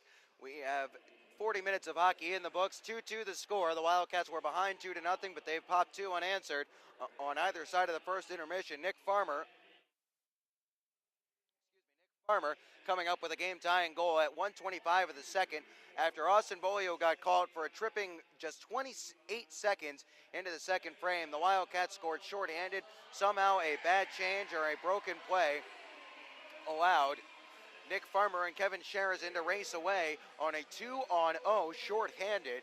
Farmer played it to Sherazin, who delayed, and then played it right back to Farmer for the tap-in to make it 2-2 on the shorthanded tally. Farmer's 22nd goal of the year and 50th point overall of the season. By the way, just a quick note, I didn't get you what those penalties were for Lorraine and Bolio. 2 minutes for unsportsmanlike, which is as you would expect. And as I mentioned, expect Brugman and his linesmen Spoor and Samek to be very wary of letting this game get out of control in the third period. I mentioned in that second period that the Wildcats the Killer Bees have some agitators on their squad, and guys like Balsamo, guys like Connor Wood, and a couple of others, and if they're allowed to kind of act with impunity, they're going to take pretty much every single liberty that is given to them. Thus far tonight, the officials have done a fairly good job of keeping a lid on this one. It got fairly chippy last night and culminated in a couple of guys throwing blows in the form of Johnny Lazarus, of all people, who actually, in the fight against Balsamo, I would give Lazarus the win. I don't think Balsamo ever got a shot away, whereas Lazarus got a couple of quick rights in and then hit him with an uppercut before Balsamo just kind of tackled him to the ice. Anyway, the Wildcats were down 2-0 to start this one, but that was probably one of the best periods we've seen them play over the last 2 to 3 weeks. That was great hockey from Wichita Falls, really from both teams, end to end. But there's the key. It was end to end, and that's not what Rio Grande Valley wants. They want to clog things up. They want to slow things down. They want to set the tempo. They want to control the pace of play. Well, the Wildcats, they were doing all the controlling of the tempo and pace of play in that second period. Without any further ado, though, we'll revisit what happened last night when the Wildcats came back from a 2-0 deficit, just as a quick reminder to be a little bit wary of the third period here against Rio Grande Valley. Stop to go against Crossan in the opening faceoff. Brugman, the referee, Spoor, the linesman, along with Semek, and the puck is down. We're underway in this first period of Game 2. In the left wing faceoff circle loses out as Bell plays this one off the glass and down. Will it be icing here? No, it will roll up short as Cook will hammer this one around the kick plate. Staub lets it run for Austin Bolio. Bolio tries to play across ice into the stride of Knight. Instead, it's under the stick of a Rio Grande Valley skater. Parker Wood takes it at the red line. Look out here, bouncing puck in front. Oh, what a paddle save by Austin Shaw. The net was completely open. How did he keep it out? Bell settles. Someone is without a stick. It's a Wildcat skater. It's Colin Staub right now, looking to wrap around in front. Save. Loose puck here. Cummings will hold in at the right point. Here is Cummings. Now it's down towards the corner, looking to play out to the blue line. Cummings once more. Shot, scores! Through a screen. Wildcats give up a power play goal to the Bees. They trail 1-0. Harrison picks it up.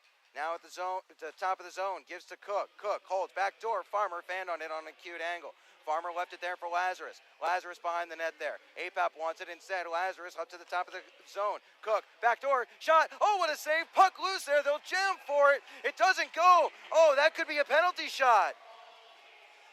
Oh, my goodness. What a save there by Johansson. And I thought that Claire covered it in the blue paint, which if he did, could have been a penalty shot. The referee, Brugman, right on top of it. Good puck movement there. Albrecht couldn't pull the trigger first time from Matt Cook. Here's the aforementioned Townsend. He'll walk this back to the right point. Now puts on the brakes. Holds this one as he was trying to go back door. This is clear down the ice as Zumalitis had intercepted.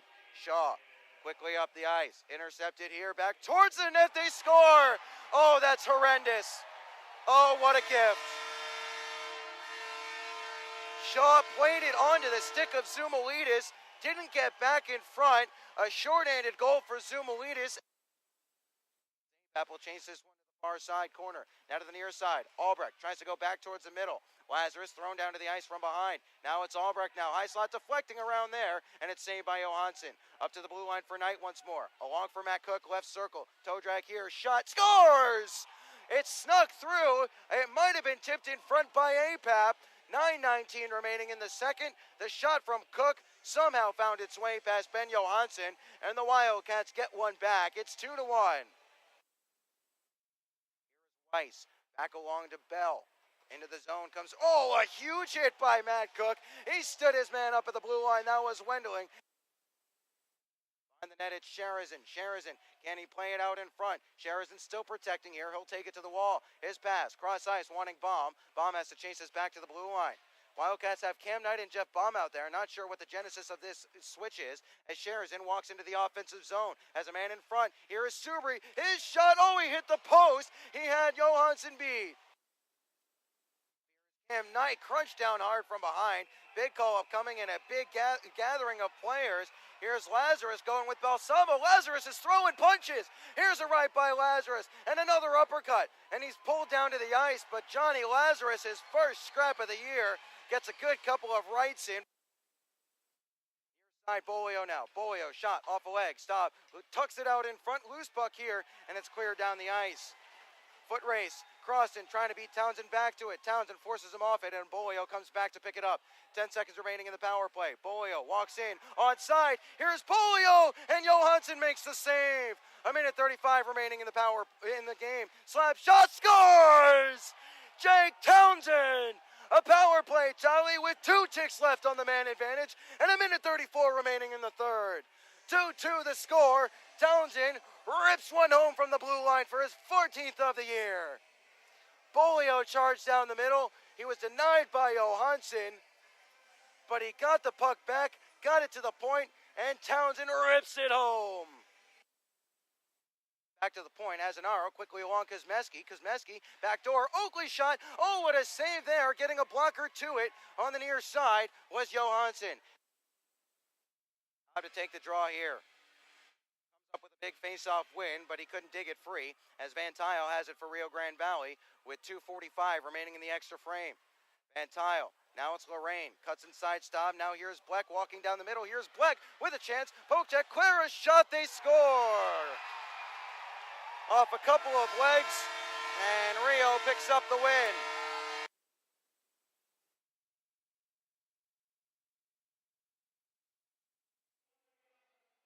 At the end of it, the Wildcats came up just a little bit short, but as I said in the open, 3 points from an available 4, nothing to hang your head about if you're the Wildcats. Let's take a look at the out-of-town scoreboard here, brought to you by Jerry's Sporting Goods. Well, Corpus Christi, after giving up a 3-1 lead, is now back in the lead, 4-3 the score there. Still 4-1, they're in the third period in Topeka, with the Roadrunners holding the edge over the Amarillo Bulls, so one way or another, there will be some movement in the playoff race this evening, whether it will be at the top of the standings, at the bottom of the standings, or perhaps both, is yet to be determined. By the way, in Odessa, they're into the last 5 minutes in the third period at the Ector County Coliseum. Getting set to get underway in the next few minutes or so between Wenatchee and the Lone Star Brahmas, the late game. Elsewhere later on tonight, Kenai River is hosting the Fairbanks Ice Dogs as they just look to play out the string. Outside of the South Division, 3-0 it has gone. Final in Johnstown. The Tomahawks come up with a much-needed win that sees them inch closer to locking up a playoff spot as they are now on 56 points as the Warriors, who have fallen 4-1 to the Keystone Ice Miners this evening. By the way, those two results see Keystone move into second place and into home ice position in the north. Sioux down to third. Johnstown now with a 3-point cushion on the Michigan Warriors with one fewer game played. Cooley Region up 3-2 over the Minnesota Magicians right now. Cooley Region quietly has been slumping pretty viciously over the last few weeks. 0-4-2 in their last 6 and just 5-14-5 since a 9-game win streak in December. But they're on pace for a win here this evening with 1:10 remaining. They're up by a goal. Janesville up 3-0 over the Springfield Junior Blues late in the third there. 2-2 between the Minnesota Wilderness and the Bismarck Bobcats. Wilderness at home in that contest. Aberdeen up 1-0 over the Minot Minotauros. They're inside the last 10 minutes of the third period there at the Ode in Aberdeen as the Wings are clinging on to this 1-0 lead, trying to inch closer to locking up a playoff spot. Entering the weekend, the magic number was 5, although that could shrink this evening, especially because Brookings is trailing 4-0 to the Austin Bruins. Brookings, the team that the Aberdeen Wings are looking over their shoulder towards. The Blizzard, though, as I just mentioned, down 4 with 7 minutes and change remaining in the second period. Austin trying to lock up the Central Division title. This win would see the magic numbers shrink for Aberdeen down to 1 point. That'll do it on the Jerry Sporting Goods Out-of-Town Scoreboard Report. We'll step aside. When we come back, we'll have the third period of action from State Farm Arena here in Hidalgo, Texas. If it's anything like the second, we're in for a good 20 minutes. We'll step aside. When we come back, third period of action here from Hidalgo. Don't go anywhere. Wildcats Hockey, presented by Armored Roofing, continues just after this on FastHockey.com and the Wildcats Broadcast Network.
Set to get back to the action here at State Farm Arena. Ben Horner with you, getting closer to the start of the third period here in Hidalgo, Texas.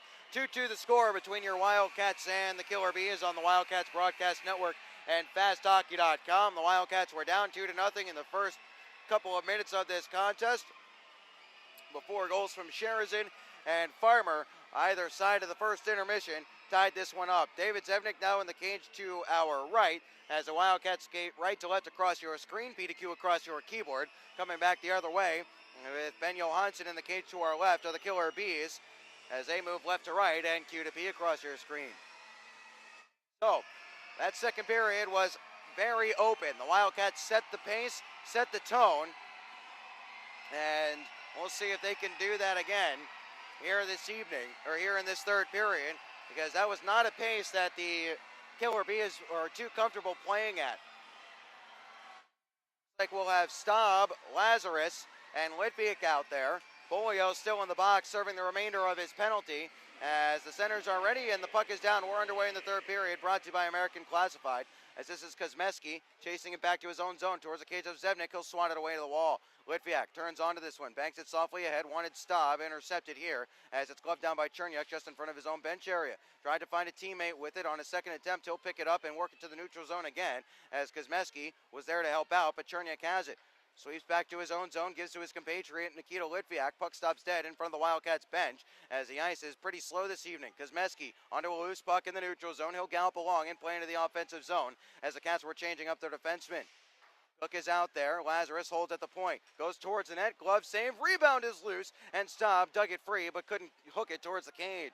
Johansson saw that one late. Crossed it. As both teams are working on a change, here's Croston down the right wing wall. Croston now at the circle, tries to get around Cook. Good poke check there by Matt Cook as Cook is tied up, needs some help from Farmer and gets it as he'll swat it around to the far side where Oakley takes it in stride. Oakley chips it past his man Nilsson there and goes in after it as Van Tile will battle. First to it here, loose puck squirts free, and Parker Wood will start it up the ice for Rio Grande Valley. Loose puck here into the skates of Jake Townsend. Onside play, Farmer the first to it there for the Wildcats as back to the neutral zone it goes. No icing here as it skipped over the blade of Zach Bennett. Haven't called his name too much tonight as Bennett will look to charge down the right wing wall. Here is Bennett now. Bennett at the right wing circle. Tries to drop it towards the middle there. Intercepted in some skates. Albrecht trying to dig this one loose. Instead it's Swingle. Swingle down behind the cage. First to it over there on the far side. It's intercepted here by Lazarus who runs it up the ice for Albrecht. Albrecht left behind here by Albrecht and Apap. Now still with it. Here's Connor Jean. Jean walking in. Good back check there by Lazarus to force him to the corner. Jean. Hard around to the near side. It works its way to the points for Cummings. Cummings fans on it. Intercepted here. Lazarus touches it forward, wanting Albrecht. No icing here. Albrecht tumbles down to the ice. No call upcoming, as they say just Cummings and Albrecht canceling one another out. 2 minutes played. Here is Swingle. Will it go for icing as it's wide of the cage of Zebnik? It will be an icing here. 17:56 remaining in the third. Bolio and Lorraine are released from the sin bin, so both teams back to their full complement of 20 players. As a faceoff will be to the right of Ben Johansson with 2:04 gone in this third period. Arrow, Hinchin, and Subri out there with Baum and Cam Knight. Off the faceoff, here is Azanaro taking it towards the corner, floated it through the blue paint, wanting a deflection or a bank. None was forthcoming. Swingle forces this one down the ice. It's towards the cage of Zebnik. Zebnik will pump fake on this one now, play it along. Weiss holds in, back towards the net, well high, and it got the glass. Baum on the far side, ramped it along there, couldn't get possession. Looking to feed the middle here, Rio Grande Valley. Puck down low towards the corner, intercepted, but Connor Wood gets it right back.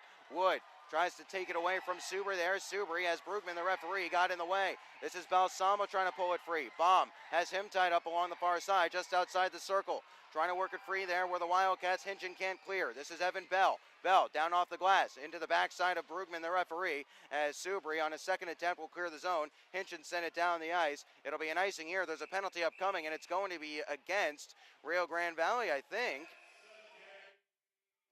It's against Evan Bell.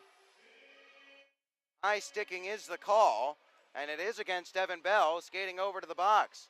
So that will supersede the icing. Wildcats heading to the power play. For the third time this evening, they are 0 for 2 on the man advantage thus far. That one was behind the play. It was going to go for icing as Hinchin did not gain the red line before sweeping it down. Instead, there was a penalty called on Evan Bell that will supersede it. We should have the face-off down in the Wildcats offensive zone, but it looks like they're going to put it in the neutral zone and split the difference here. Off the face-off, this is Cam Knight in his own zone. That allows the Wildcats off that clean win by Staub to start things up from the back. Here is Townsend now in front of the Rio bench area, hard around the boards, behind the cage. Johansson the first to it here. Instead, it ran all the way around, along for Litviak. Now it's Staub. Staub in the corner. Needs somewhere to go with it, so he goes to the point. Here is Knight, walking towards the middle. Wants to spin back, now still with Knight. Knight at the right point now, towards the net, blocked in front there, and cleared all the way down the ice. Skipped up into the body of Zebnik. He'll chase it out and leave it there for Jake Townsend with 1:25 remaining in the Wildcats' third power play of the night. 2-2 the score, 16:30 remaining in this third period. Bolio looking to wheel up the ice and does. He'll gain the offensive zone, cuts to the right wing side, and plays this in deep. Colin Staub, the first to it here. Staub puts on the brakes at the half wall towards the corner for Litviak. Litviak with some space now gives to Knight at the blue line. Here's Litviak wheeling in at the circle. Litviak holding now for Staub, skittered over his blade. Staub now looks to hook up to the point. Townsend at the left side, along for Cam Knight at the right point. Back for Townsend, wants a one-timer instead. Here's Townsend softly towards the net, deflects just wide. Bolio first to this loose disc on the near side. Outside the left wing face-off circle. Here's Bolio walking in. Here's Staub now. Staub with Litviak camped out in front. Staub wants to play a pass. Gives to Bolio in the circle. Skipped over his blade, but he'll recollect. 40 seconds remaining in the power play. Bolio for Staub again. Staub centering there. Loose puck, and it's cleared the length of the ice by Connor Wood. Nick Lawson in his pads. No harm, no foul as Sherazin picks this one up in his own zone and now swoops up the ice.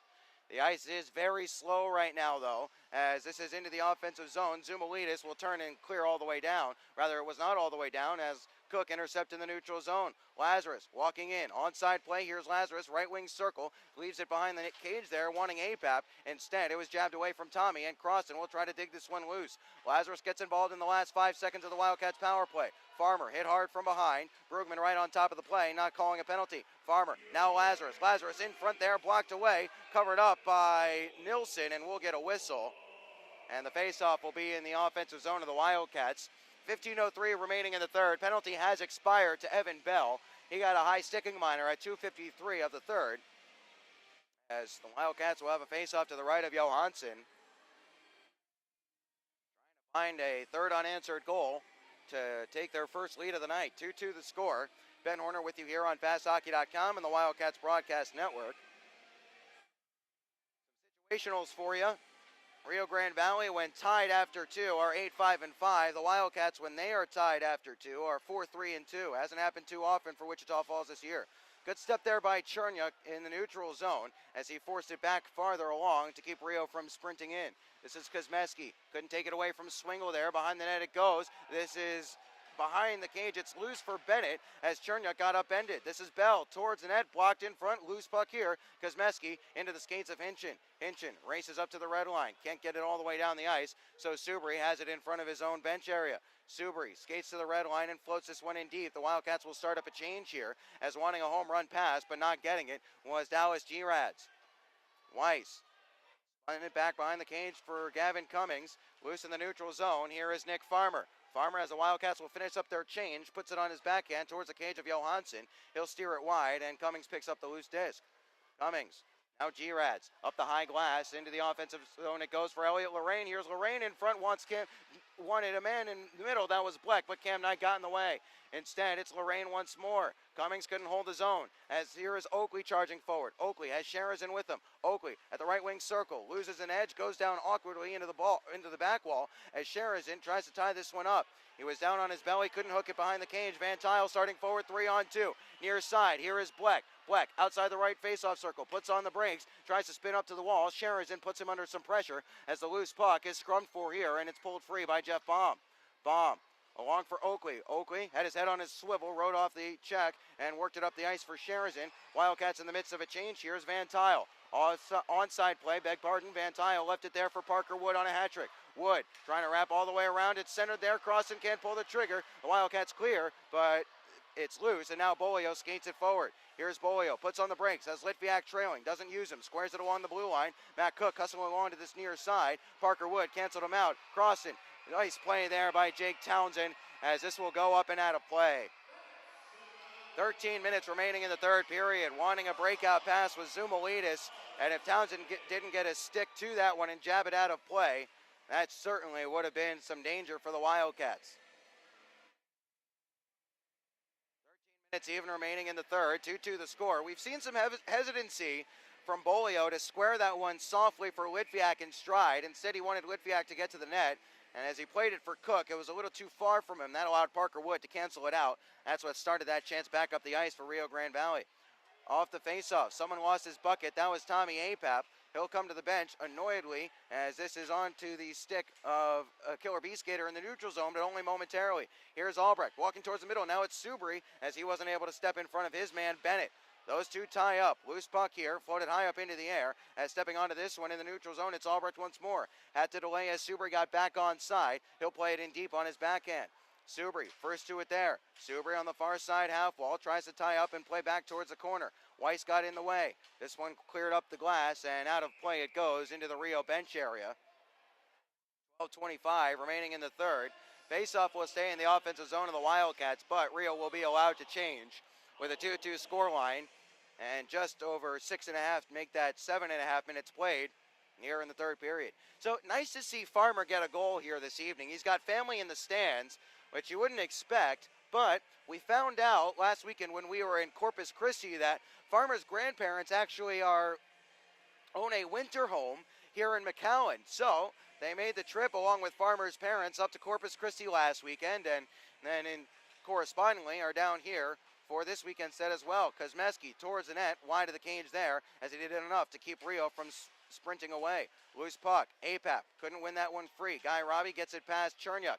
Chernyuk beaten again by Robbie. Hip check there by Azenauer. That separates things.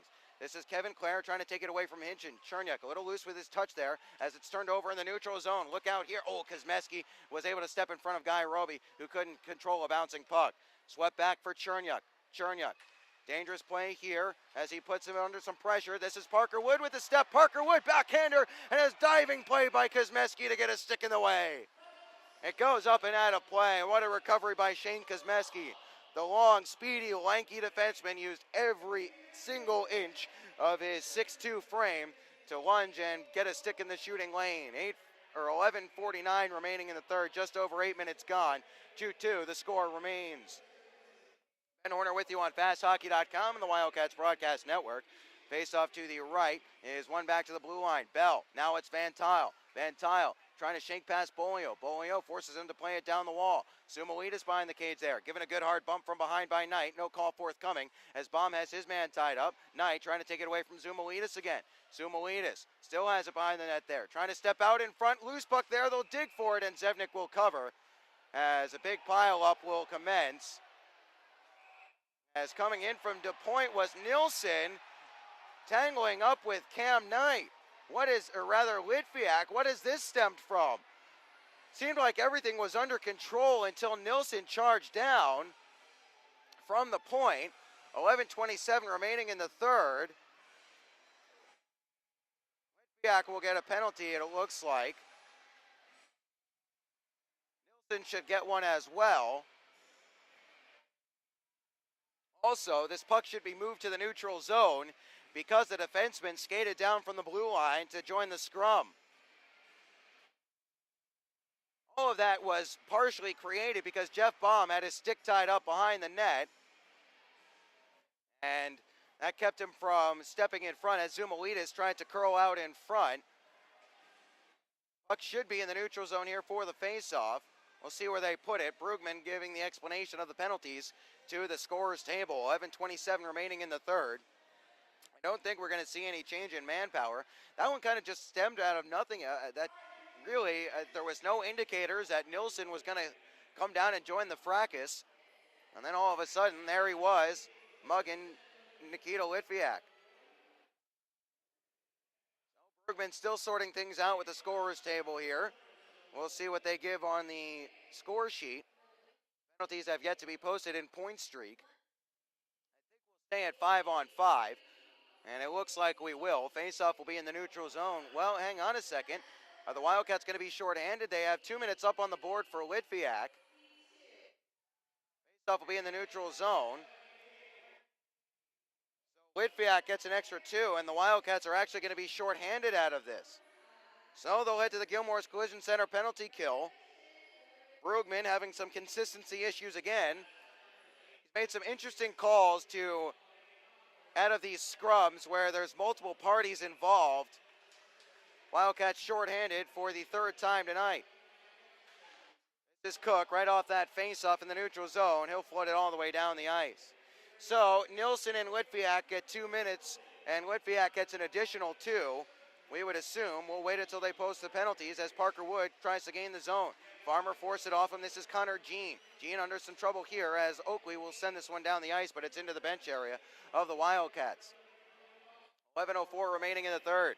A minute 37 remaining on the power play for the Killer Bees, as the faceoff will be in the offensive zone of Rio Grande Valley, coming to the right of David Zevnik.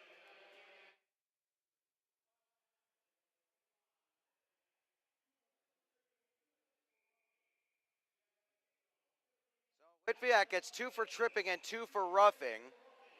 And Nilsson gets 2 for roughing as well. That's where the extra minor came from. Washed out of the draw here was Croston, so G-Rads will step in. Up, one back to the blue line. Look out, here's Weiss. Weiss shakes it off to Croston. Croston looking to walk towards a circle now. Croston left it there for Zumalitis to the blue line and Weiss. Weiss, now it's Cummings. Cummings holding on it. Shot saved there by Zevnik as he saw that one all the way. Zumalitis and Townsend exchanging pleasantries down in front of Zevnik's crease. Minute 23 remaining on the penalty to Nikita Litviak as the Wildcats are shorthanded for the third time this evening. 10:50 remaining in the third and a 2-2 score. Ben Horner with you on the Wildcats Broadcast Network and FastHockey.com.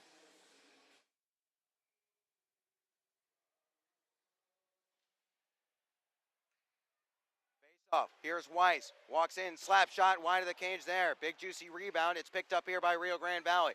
Now it's Cummings at the right point. Trying to shake it to the half wall and Croston. That's Croston into the corner there. Wanting it back was Croston. He won't get it. This is G-Rads tied up here as trying to dig it free was Cam Knight.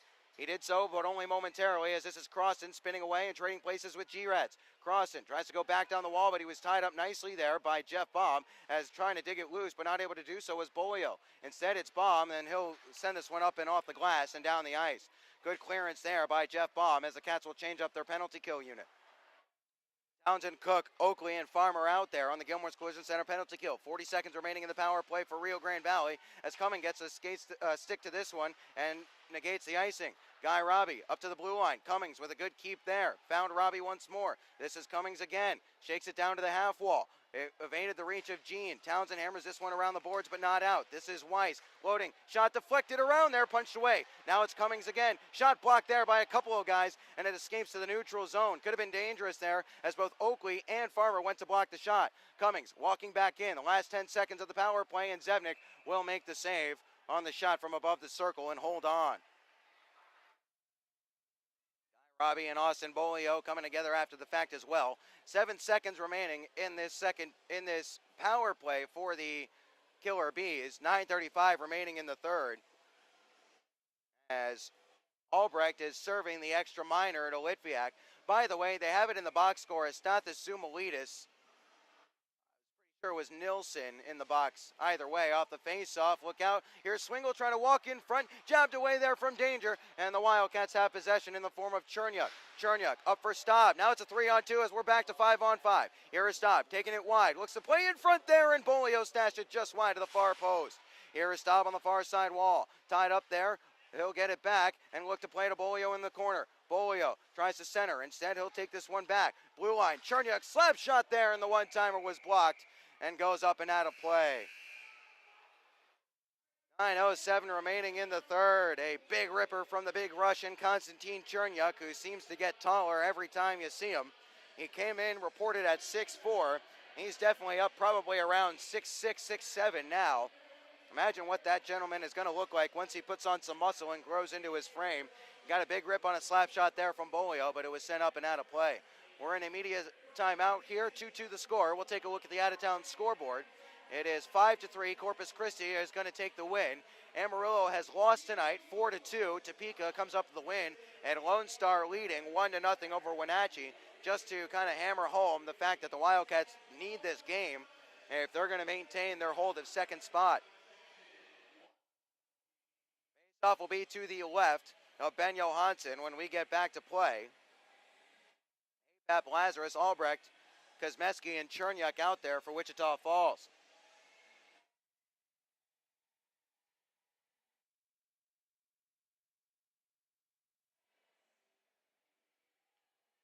Pap will take the draw. He'll be going against Croston here. Number 21, Croston. Got 2 assists on the night thus far.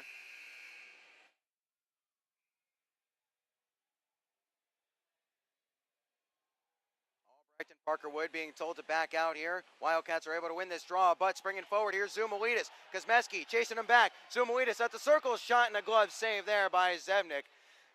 with 8:59 remaining in the third. And there you see once more, not for the first time tonight, the speed of Shane Kosmeski being a valuable asset to the young defenseman there. He got turned around but got right back into a good position and raced back to cut off the angle as Zumalitis might have had a 2-on-1. Instead, it was a shot that was saved by Zevnik. Face-off, it's kicked behind the cage for Guy Robbie. Robbie looks to swing it out in front, now at the circle. His shot off the skate of Townsend. Works loose here, and it's cleared down the ice by the Cats as Apap having some trouble with his visor here. Connor Wood back in on side. Puck is left behind here, but getting it right back was Connor Wood. Onto the puck is Rio Grande Valley. Here is Balsamo. He'll leave it for Weiss. Weiss tucks his shoulder, goes down the half wall. Loose puck here. It's onto the stick of Matt Cook. Cook settles, gives quickly to Jake Townsend. Now Townsend will look to start forward as the Cats are changing.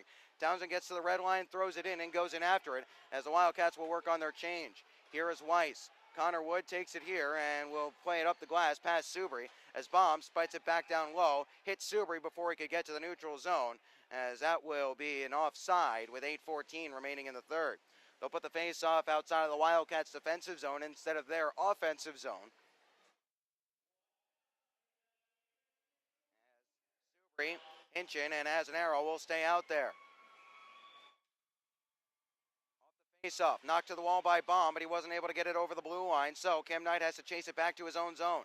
Knight gathering some speed now, hard to the near side, where he wants Azanaro to chase it down. He does, no icing. Azanaro tied up here by Cummings as he'll try to kick it along. Jab free here for Subri on this near side. Subri bumped off by Swingle as Gene gets involved as well. To his side battle, now backing off as Azanaro as Subri tries to dig it loose from Swingle. Inside the last 8 minutes of play here from the State Farm Arena. This one up and out of play, swatted along nicely by Baum, but Hinchin couldn't corral. Now it's Swingle, ridden off hard into the wall there, but he played it in deep as this one squirts around to this near side.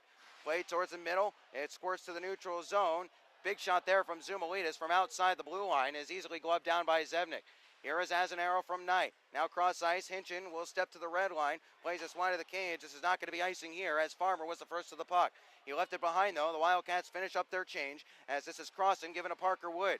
Drops for Zumalitis. Zumalitis towards the net. Oh, deflected. Loose puck. They score. No, it didn't go as they still scrum for it and it squirted loose. It looked like it hit the underside of the bar and it didn't go. Will this be icing here? Yes, it will. I beg your pardon for jumping the gun. 6:58 remaining in the third. A shot was deflected off a Wildcat skater.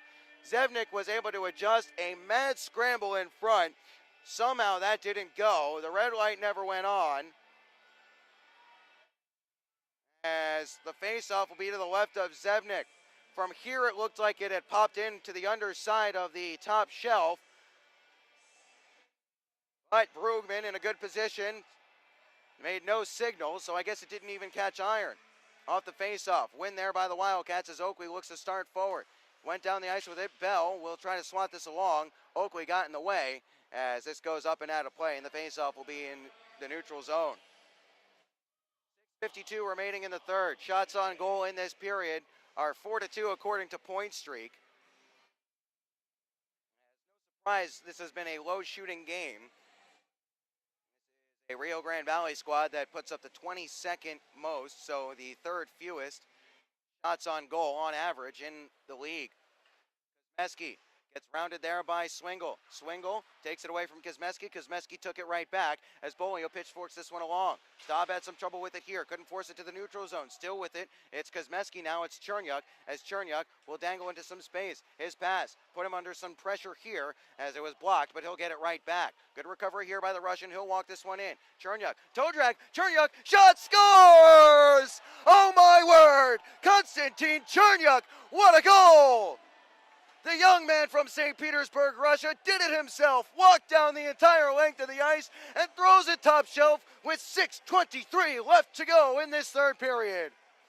If he didn't have a great first, his second and third period have been flawless for Konstantin Chernyuk.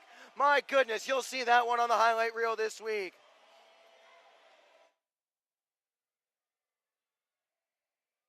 His first pass was blocked. He got it right back. It could have been danger and mayhem for the Wildcats. Instead, he walked it all the way down and scored.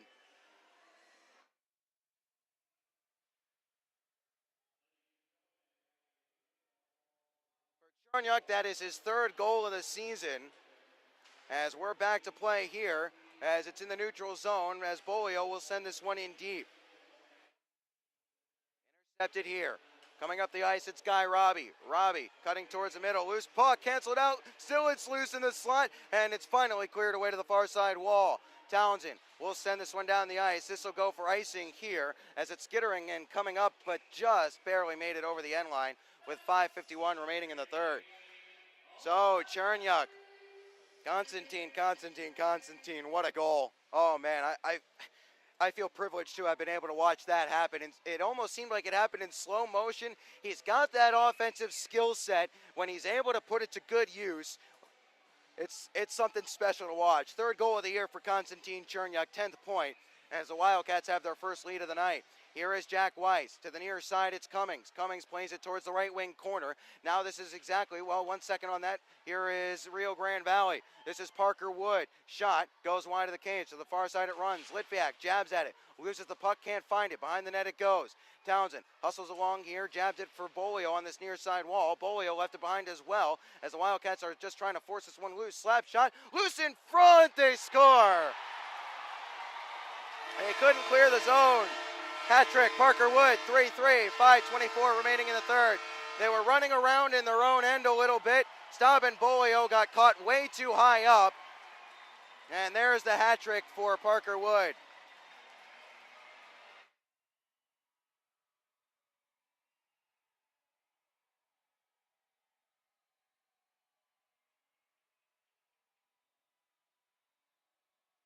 Exactly what the Wildcats head coach Jean LaFontaine was talking about, needing to get comfortable playing with the lead. The Wildcats took the lead, they let up off the gas, and now the lead has evaporated. 3-3 is the score.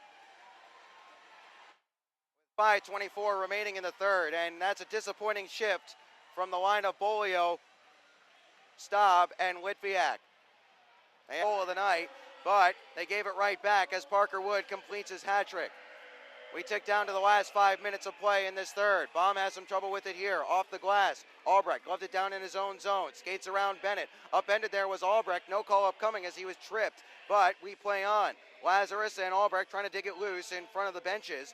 As still it's loose. And APAP will curl around and get involved as well. 4:50 remaining in the third. Lazarus kicked it along. APAP muscled off it. Loses out as it's onto the stick of Weiss. Weiss will skate this up the right wing wall and gain the zone. Now cuts towards the middle. Left behind, here's Connor Wood at the circle. Shot blocked in front. Loose disc here, and it's onto the stick of Hinchin, but he can't clear the zone. Now on a second attempt, it pinballed off his face, and he was able to get it to the neutral zone. This is Cam Knight now, looking to start things forward. At his pocket, picked by Balsamo. Balsamo into the offensive zone. Balsamo shot saved by Zevnik, and we'll get a whistle with 4:16 remaining in the third. So Parker Wood from Gavin Cummings and Stathis Sumalidis ties us up 59 seconds exactly after the Wildcats had taken the lead. The shot from Cummings might have been blocked on its way through. I think that's why Zevnik was kind of left sprawled out there. Parker Wood just kind of hooked it around him as Zevnik lunged in vain to steal the left post, but he was able to tuck that one in fairly easily. Van Tile back in on a delayed offside. The Bees tag up as Farmer collects in his own zone. Here is Farmer. Behind the cage of Zevnik now starting out. Farmer off the glass. Trying to race onto this was Oakley. Skipped away from him as Van Tile got in his face as this is Nilsson banking it down the ice. Chernyuk first to it here. This is Sherazin along for Oakley. Offside play though as we'll get a whistle and a neutral zone faceoff upcoming. 3:52 remaining in the third. And that's what Coach LaFontaine was talking about.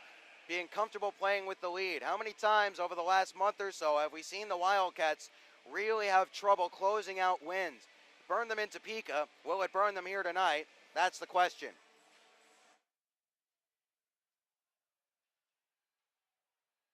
is Robbie. Sent this down the ice. He got upended here as having to wait for a delayed offside to be cleared off was Weiss. Still it's a delayed offside. And Robbie wasn't aware as the play will be blown dead. 3:39 remaining in the third. Neutralized faceoff upcoming.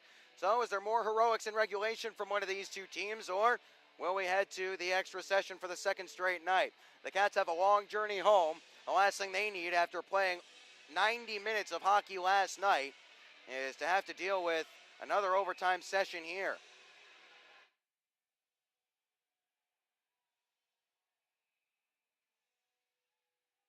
That will be washed out of the draw here due to encroachment by Litviak. So Bolio will step in with 3:39 remaining.